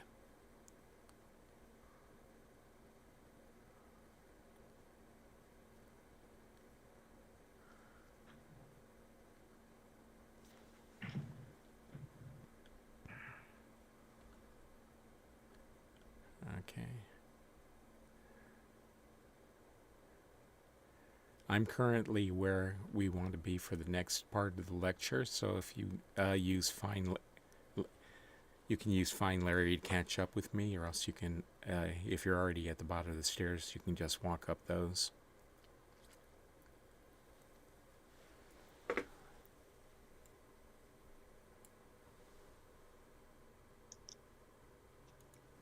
And this is the retaining pond I was talking about that might need to be drained because the storage tanks come out these sluices right in front of the windmill. Yeah, I've forgotten there was actually water What's a here. sluice? It's the pipe, the drain pipe for the water tanks that are on the other side of this wall. Oh, okay. Okay, now that we're out here, the grain was moved from the hopper rooms to the tall silos that you see at the front of the factory. In fact, if you look towards the front of the factory and up, you will see those silos.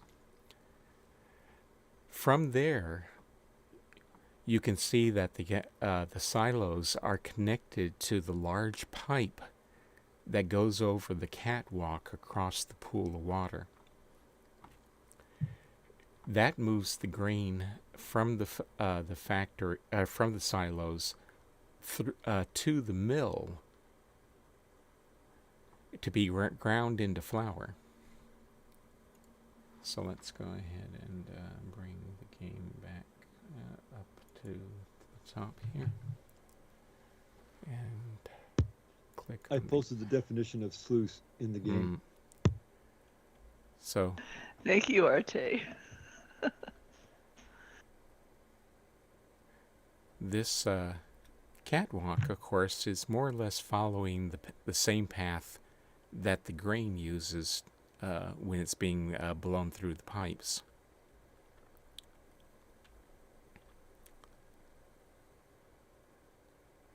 And as I am doing at the moment, it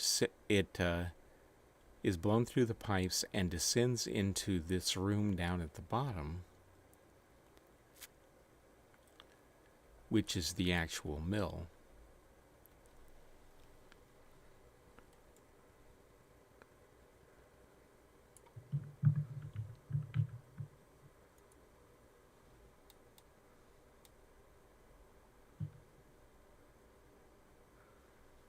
When we were outside, by the way, the silos, the vanes, and the flywheels seen out there were all part of the milling process. Mill flour was blown through the large pipeline behind the nearest flywheel, over the wall, and onto the oven control room. The vanes that we saw on the outside were probably not... most people, when they first see them, think of them as a windmill. But that's not very likely. They are not at all shaped to catch air, so they make very poor airfoils. And they're also... in addition to not having the right shape, they don't have any really solid surfaces. Everything is basically a mesh that's suspended between the supports. Arte proposed that they might be to collect broadcast electricity, and that's as good an idea as to any, and would explain why they aren't solid. Although we do see spike antenna for energy collection on other parts of the factory. However, those vanes may also serve the same function as the flywheels, the two flywheels we saw out there. In other words, they were meant to gain momentum, which would aid in keeping the millstones rolling without using an awful lot of electricity. And the two spoked wheels that we saw on the outside are definitely flywheels. They are called that by the DRC files. Given that information, their purpose, of course, would have been to provide momentum along with possibly the vanes rotating in order to help with the operation of the grindstones. That would have made it easier for the rest of the machinery to keep turning and reduce the power requirements for the grinding operation after the initial startup process was initiated. The building is set into operation by throwing the large power switch that you can see near the millstones at the other end of this room. That would have allowed electricity collected by the vanes to flow into the electric motors that turn the stones, flywheels, and vanes. The vanes and flywheels, what's turning, would reduce the amount of power needed to keep the stones in motion after an initially large draw of electricity.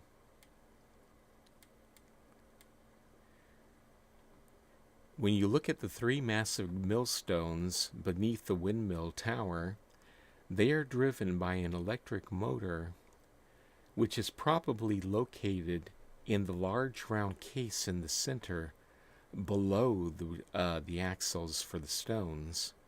In other words, down here.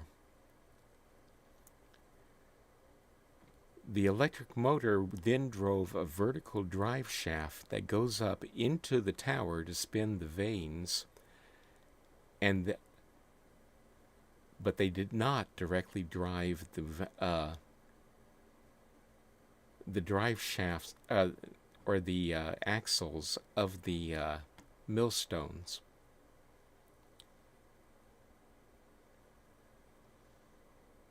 Although I may have a second thought about that.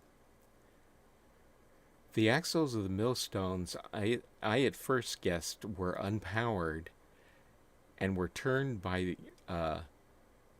If you look down here, you will see a couple of smaller gears connected to larger gears, and I thought that perhaps these gears were what drove the millstones.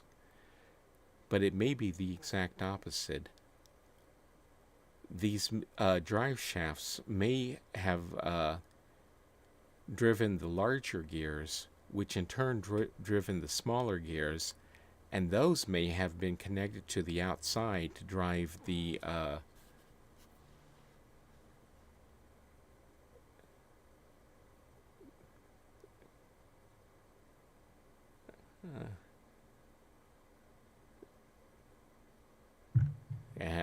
excuse me, my mind's going blank on me, of the flywheels.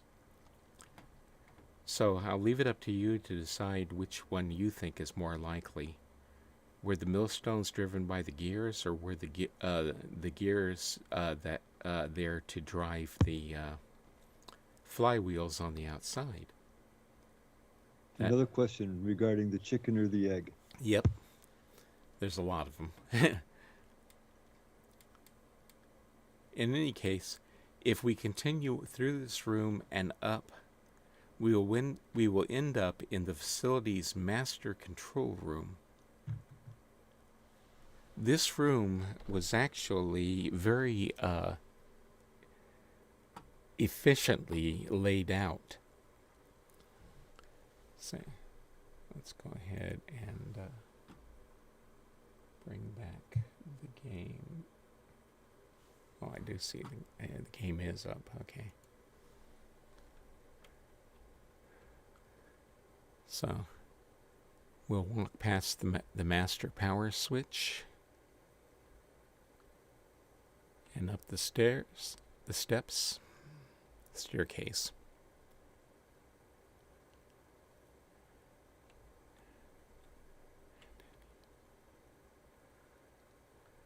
And here, in the control room,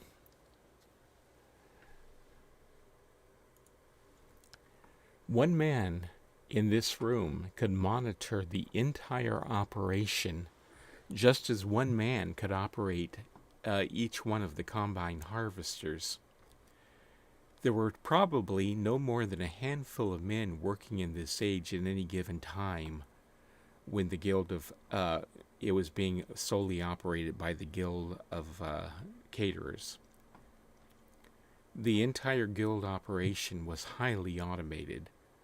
Since Kadish wanted his work to remain secret, that would have suited him just fine.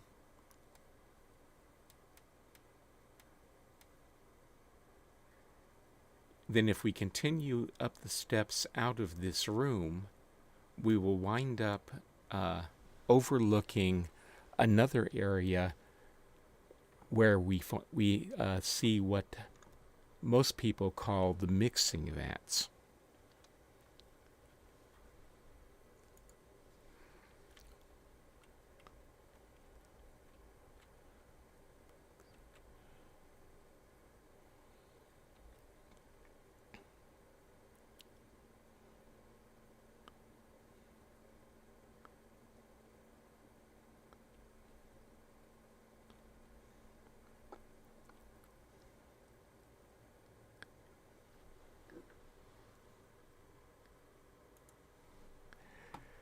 While they're called the mixing vats, it's unknown what was actually being mixed here.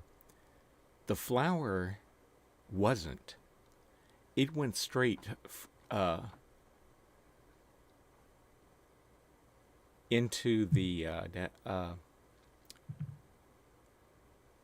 oven control room through the large overhead pipe that you see that splits above the first set of vats and then goes into through the roof of the oven control room and down from there. I always thought they were these storage tanks were for the water used to make the bread products in the ovens, and then you'd have to have the aeration to keep the water from getting Anyway, crappy. while the liquid from the vats moved there through the rusty pipes that you see coming out of each one of them, each vat has a large drainage pipe attached, which goes out the front of the mixing room into that pool of water we saw out there. These the drainage pipes were presumably for emergencies or to maintain or clean the vats. But since the water in the vats is clean, it's suspected that the vats were used to aerate the water, as Arte just mentioned a moment ago. Sorry, didn't mean to jump ahead on you. Yeah, that's okay. I believe that guess was entirely yours to begin with, so no reason not why you couldn't mention it.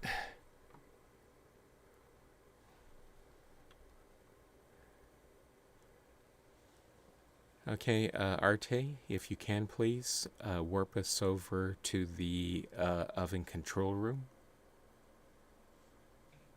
or get us there however you want to do it. Nobody. Not Murphac, I'm sorry. Or however else you want to get us over there.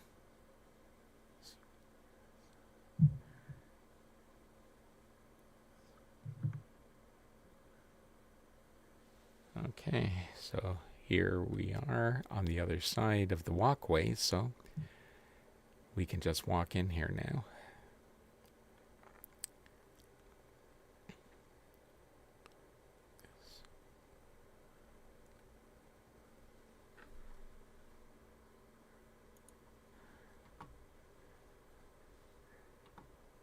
FYI, we've got, 35 minutes left?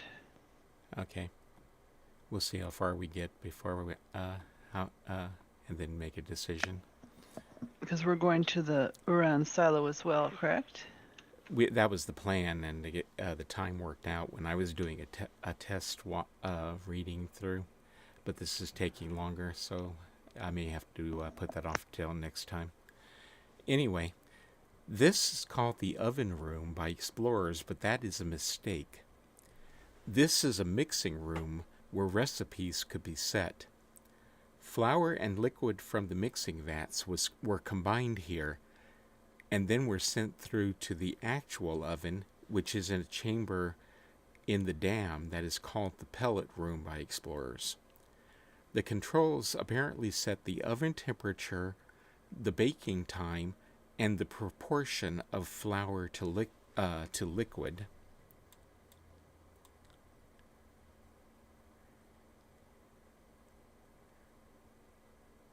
Okay. And since we're here,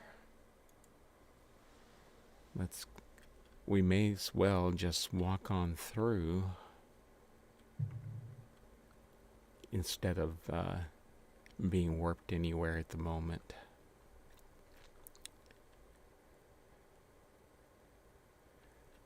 And we'll cross on over into the actual oven room.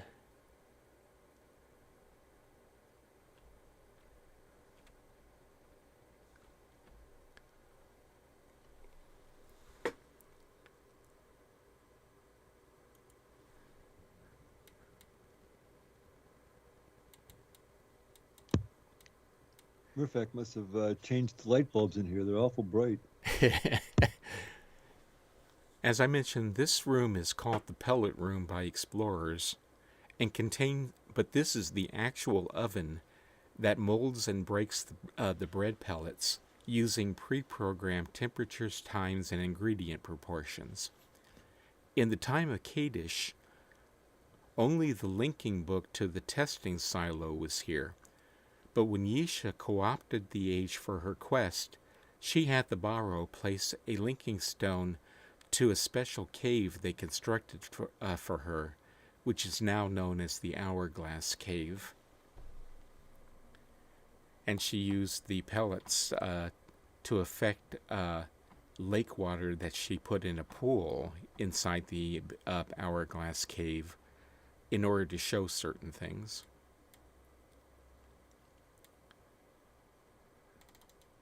Okay. And Murphac, if you can, please, take us up to the top of this room so that we can see the outside. So we want to be up on the dam.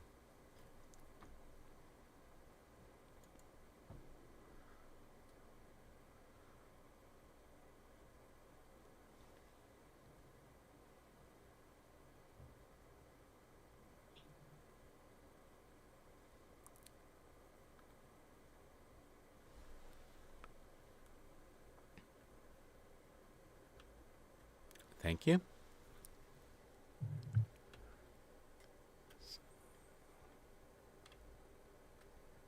Let's see where... okay, this is up at the top of the ladder, I think.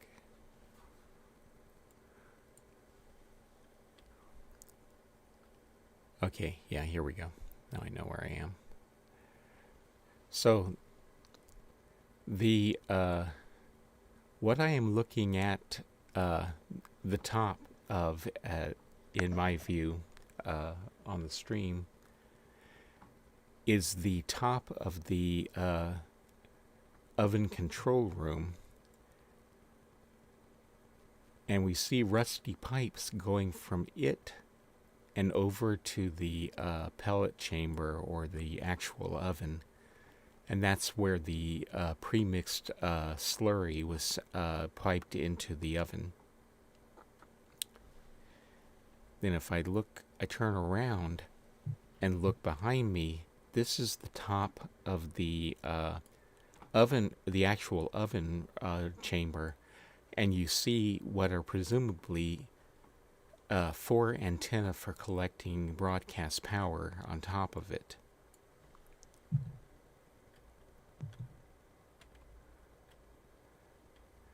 We are currently directly on top of the dam, which was built by the Guild of Caterers in order to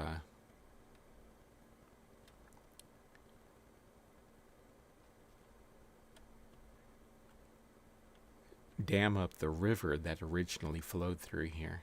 Let's see, if I go over here, I should get a better view. Okay. So, this is the dam.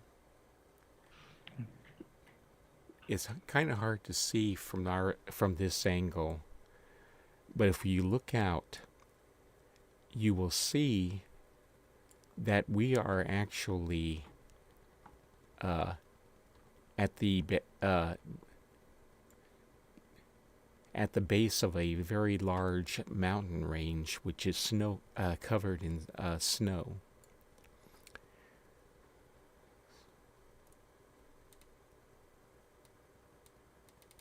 Let's see. Okay, I don't see my notes for that. So, if you look at this, it is true that if I had sound turned on, we would be able to hear seagulls, what sound like seagulls around here. But I do not believe that this has anything to do with ocean. This was a lake or this is a lake, which was formed when they dammed up the river that used to flow and which formed the original canyons.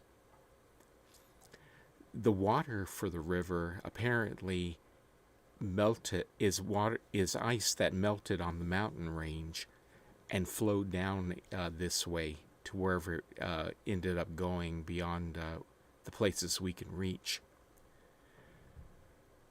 So the water that we see right now is probably melt water from the mountains that was trapped here by the dam, and thus it is very, very, it is, I suspect, very cold.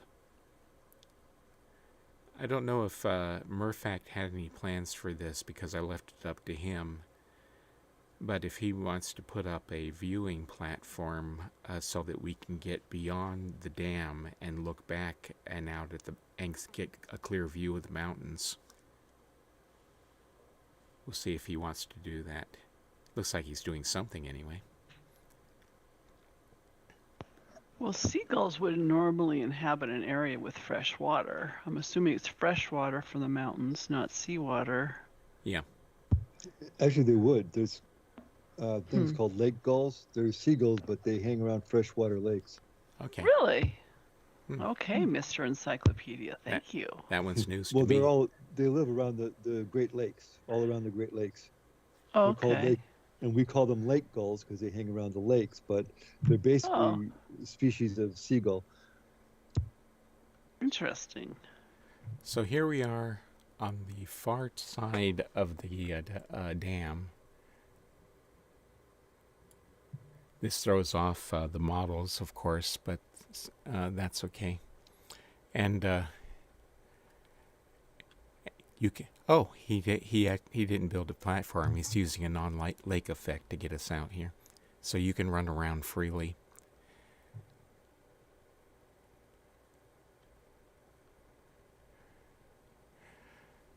Whether or not this is fresh or salt water is something that I can't say for certain. But the one thing that dissuades me from thinking that it might be seawater is that seawater almost never flows inland to form a river, and that's what happened here.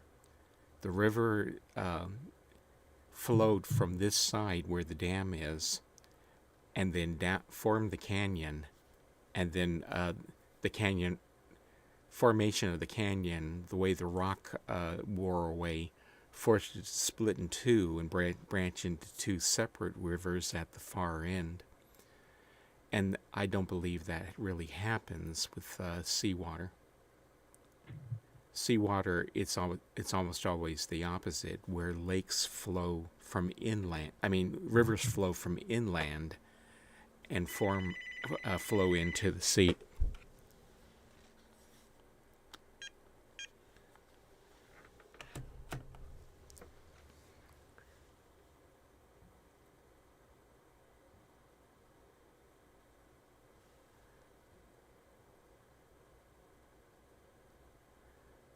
Okay, and let's see, what else do I have?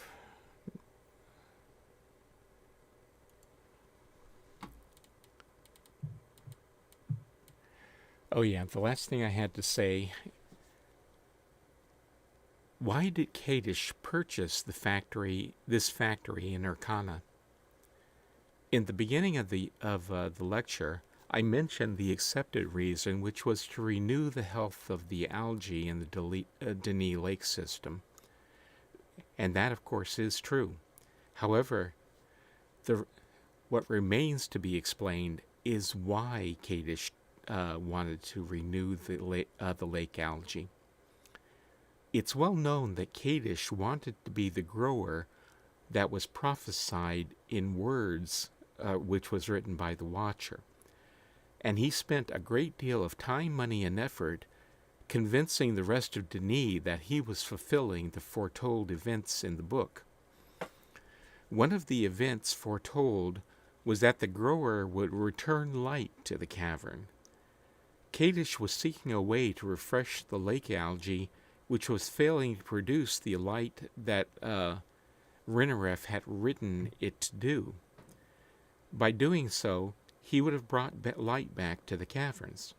Yisha mentioned that in one of her speeches, in which she also pointed out the ways in which she herself was fulfilling the prophecies. Here's the quotation from Yisha. Words fulfilled. Do you believe? I have taken time.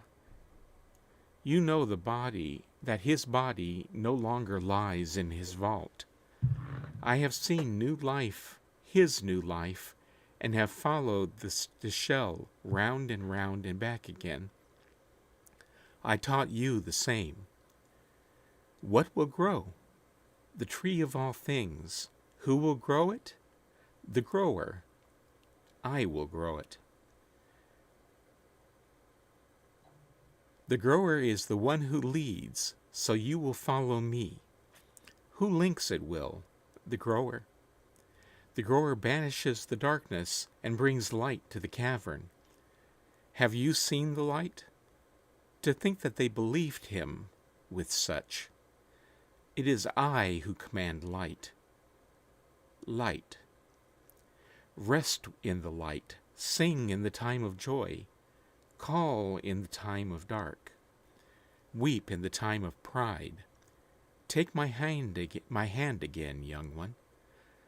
Time conquered, light to darkness, linking without books.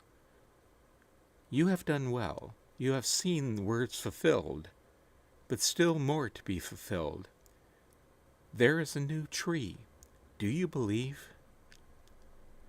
By the way, Yisha once did bring light to the cavern, but then it disappeared moments later, so her claim to have brought light to the cavern is not entirely true.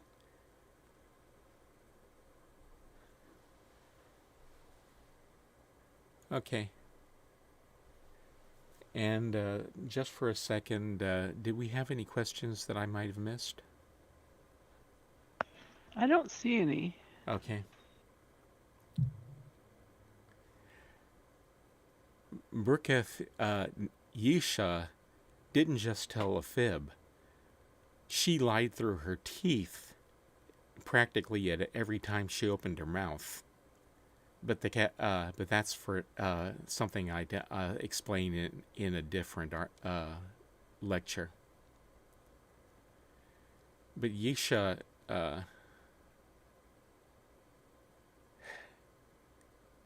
basically, in order to know what is and isn't true, you can't just listen to Yisha. You have to read all of the books and notebooks and things that were left around by the DRC, scattered around the caverns, because the truth is out there, but you have to search for it. I have a stupid question. Mm-hmm. Did Atris believe Yisha was the grower, or had he passed on by then? Yisha, Atris actually more or less steered Yisha into thinking she was the grower. And I do believe that he believed that she was, but it was because he wanted her to be the grower. Hold on a second.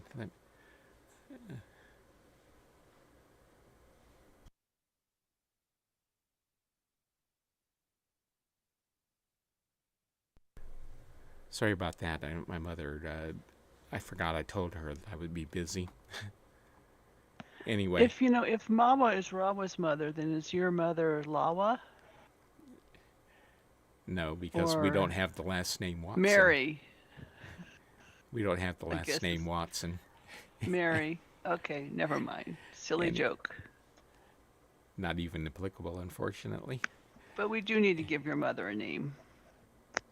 Well, Her name's Lily, but that's neither here nor there. Anyway, so answer me this then.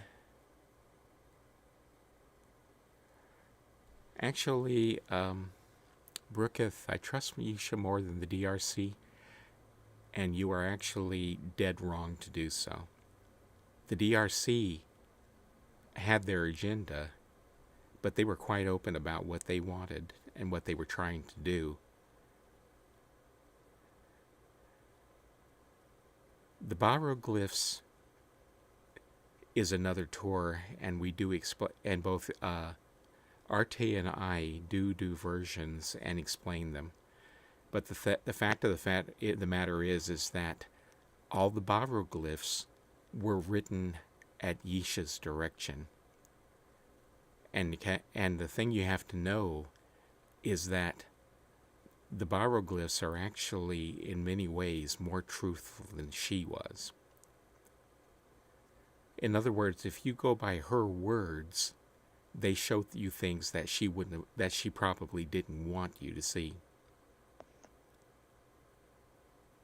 In fact, in Ederchemo, that was precisely what happened. The Baro drew things in glyphs that Yisha did not want them to, and she ended up scratching out the ones that were too truthful.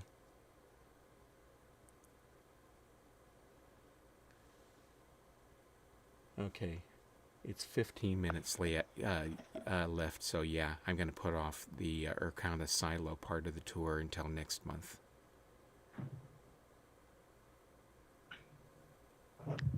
All right. I guess that. Okay, hold on just for a second. One more question here. Yisha helped Kadish because she admired him, but you can't take Yisha's word for anything. Kadish was not a monster. Kadish was the Denis version of Barnum, the guy who created the circus. But basically, he was and he had a museum as well. P.T. Barnum, right? So he was and basically, he wanted people to believe he was the grower, but he tried his darndest to prove that he could be the one fulfilling the prophecies. Any notion that you may have had that Kadish mistreated anyone is complete rubbish. But he was duplicitous, though. Because of, Anone. Just saying that was duplicitous isn't it's partially true. He was trying to convince people that he could control time with it. But he left it he basically presented it to them and left it to themselves to believe, and left it to them to believe it or not. In other words, he didn't go around saying, I am the grower. He's saying, here's what I'm doing to fulfill, this is how I'm fulfilling the prophecies. On the other hand, the Kadish from our Denis died in his vault. She ended up going to another alternate universe to grab a different Kadish. That Kadish did not necessarily have the same personality as the Kadish that lies dead in the vault here. But the fact of the matter is that everything that she said about his greed was completely and utterly a lie. Kadish was not particularly greedy. He willfully spent a great deal of his fortune entertaining the Denis elite. Oh, Yisha's far worse. At least, well, that's kind of a. I shouldn't really say that per se, because Kadish just wanted people to believe that he was the grower. Yisha, And so did Yusha. Yeah, but she didn't set out doing that. Yisha didn't start believing that she might be the grower until she was being training with Callum. However, what Yisha did that was worse than the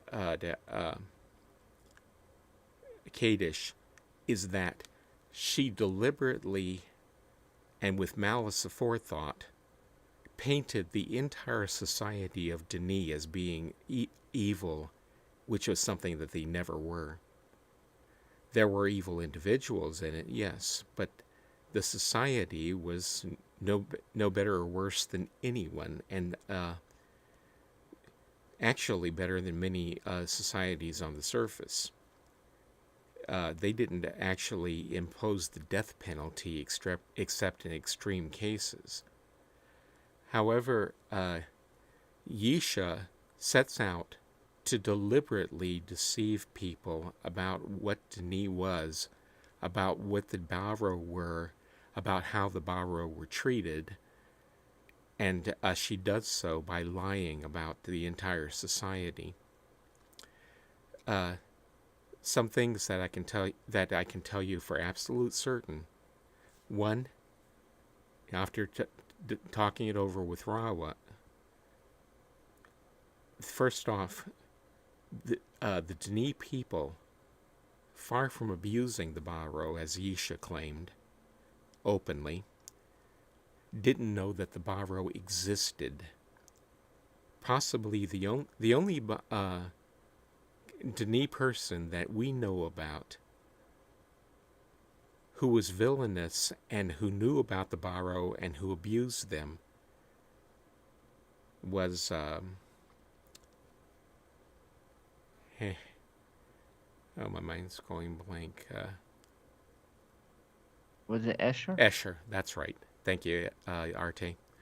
So yeah, he was the only Denis person that we know, that we have any evidence of whatsoever, who knew about and abused the Barrow. And said none of the rest of them did. And the other thing is that she claims that they imprisoned the Barrow. And explain to me, you've got an entire race of people who can go link anywhere they want, anytime they want, just by touching a tattoo that on their body. How the hell do you keep someone like that in prison? Or in a cage or anything? Escher did it. Unless you skin them like Escher did. Yeah, that's what I'm saying, is that Escher was the only one who ever did, and he did it by skinning the tattoo off of that person, off of that Barrow.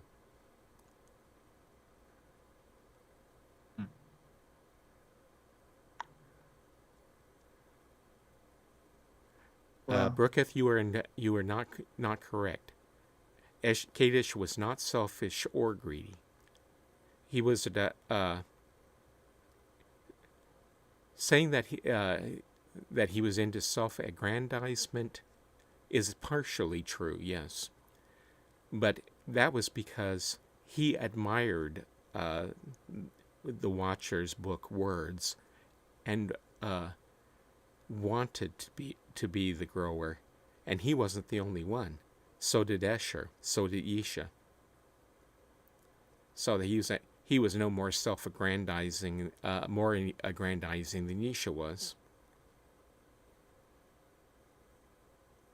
Well, I guess the determination of making moral judgments is subjective to each of us. Probably. So this is really a fascinating discussion. Yeah. yeah. One way you could look at that, and you know it's a different tour, you could look at it is what if this possibility happened, or Yeah. that journey, she was just trying to see different possibilities But during that journey. but if you go to my YouTube channel, I'm going. One of the recorded tours there is a discussion of who Yesha was and her motivations. I won't say that Yesha was evil. She wasn't.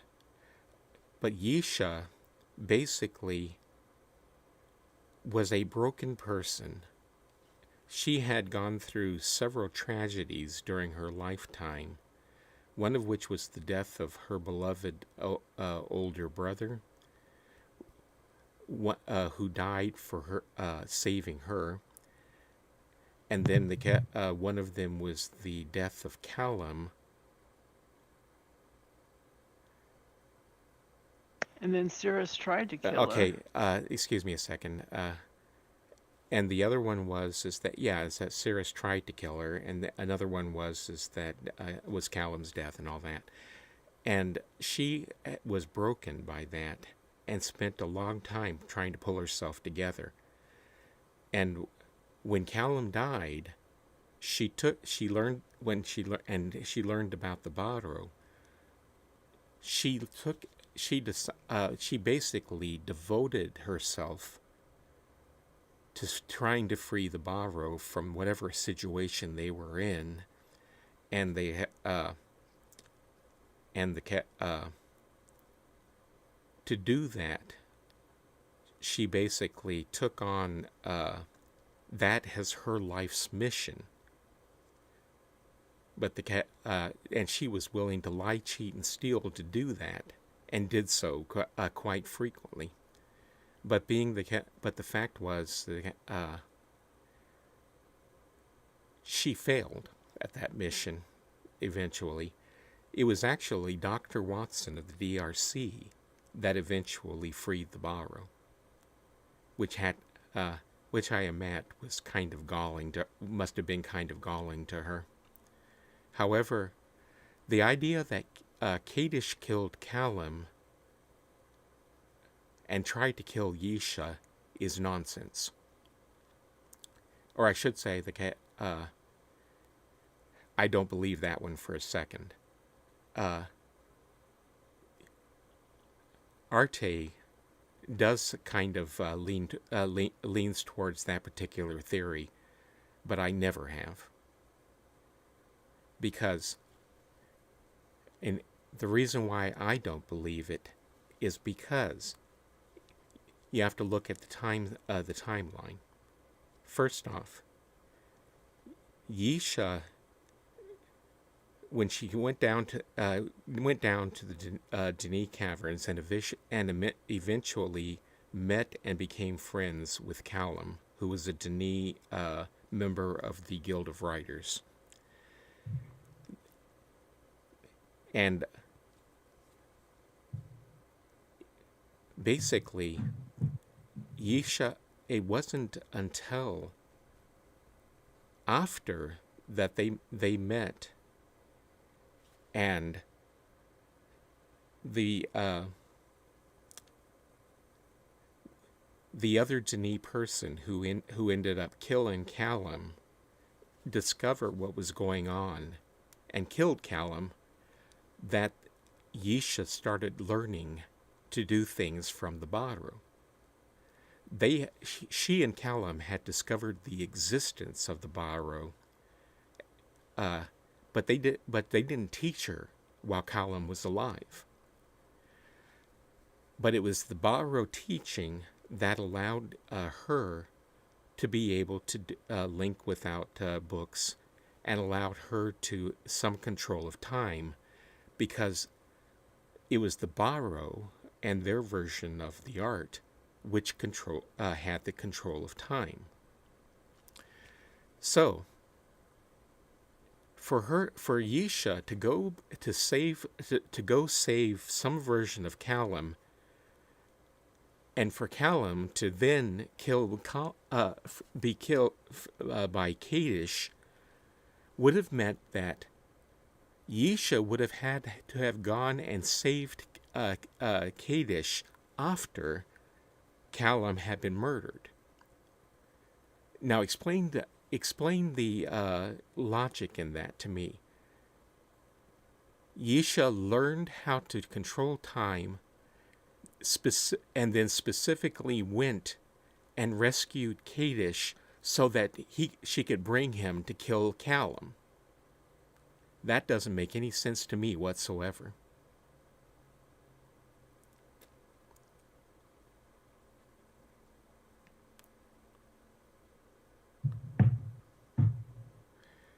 That, I'll admit, is a new argument, but it's still the same thing. If you know someone a person you're about to go, who's been dead, and you're about to go recognize, is going to kill a person that you are close friends with and whom you've grown to love, would you do it?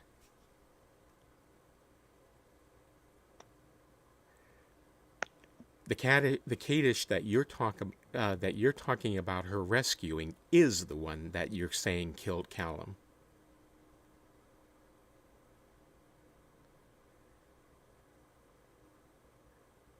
Well, gosh. Yeah, I don't believe that she'd she'd do we it. don't have more time to debate this. Yeah. I mean, this is No, we don't. fascinating, and we have like literally a minute left in the tour. Of course, it's up to Larry No, it's when it. to end That's the it. tour. That's it. Okay. I'm gonna move But Brooketh, the we silo. welcome you as a new tourist, Brooketh, and please come back next month as well as all the other evil book, as all the other people who are attending this tour for the first time. Our next tour will be March 22nd, of course, because February has 28 days in it this year. We meet in the Hood, Cavern Tours Hood at 11 a.m. key time. And I want to thank, of course, Larry profusely for all his diligent research. Arte as well. He and the two of them meet with Rawa about once a week. I think it's every once a week, month. generally. Once a month, I beg your pardon. And Larry's always adding more and more to his script. And we welcome back Murfak with special effects. After a 2-month break, he's back, and he had quite a bit of work to do, porting us around and giving us all these wonderful special effects. And Zeke, of course, who's been hosting these for years and years and years. So I just really I'm so grateful for this team of ours. And we're all grateful for all you tourists who come each month to participate in this. And I posted a link in Cavern and in Twitch. I will to help us keep doing these tours. It helps us to keep the lights on, to consider donating some money to the CavCon to help us keep bringing these tours every month. If you enjoy them, we want to keep the lights on so that we can keep bringing you these events. Exactly. Are you going to post the screen for the events for today, Larry? Please. It's in. My Twitch apparently froze and. Yeah. Okay. So if you renew that, it's Arte, would you like to describe your story night, please? Why, certainly.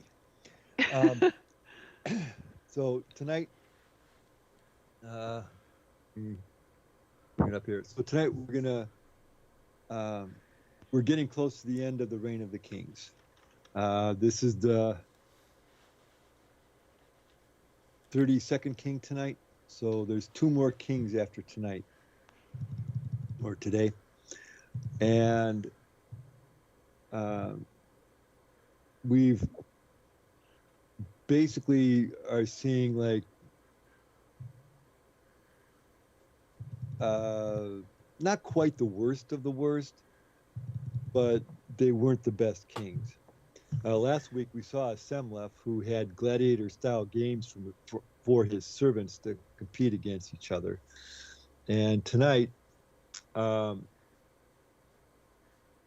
going to talk about King Jaran, and the divisions between the classes started growing further and further apart at a more rapid pace. There were new inventions. And we also learn of the fate of the more violent factions of Denis. Did you And the mention? story starts at. Did you mention that Asimilef paid for those games? So the participants did so voluntarily and were paid for it. I did not mention that. Just that he had his servants compete in gladiator style games. Okay, it wasn't forced. Anyway.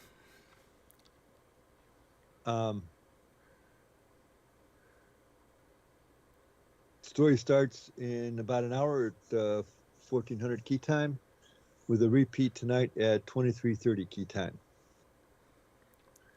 But that's all, folks. And the hood is Sano's hood. I'm going to type the spelling. It's on the stream. Yeah, I'm also going to type it in game chat because we have a lot of new tourists here who may or may not have participated. Oh, I spelled it wrong. TSAHNL. And then there's also AOHEEC competitions. I don't know. Are they once a month or once a week? I think they're once a week since it's on Saturdays. AOHEEC night, 2100 key time in the competitive Myst online league hood. And AOHEEC is that rock, paper, scissors like table game that's in each hood. So we'll see you next month, guys. Thanks again for coming. And that is that. So I will end the stream now. Thank you all for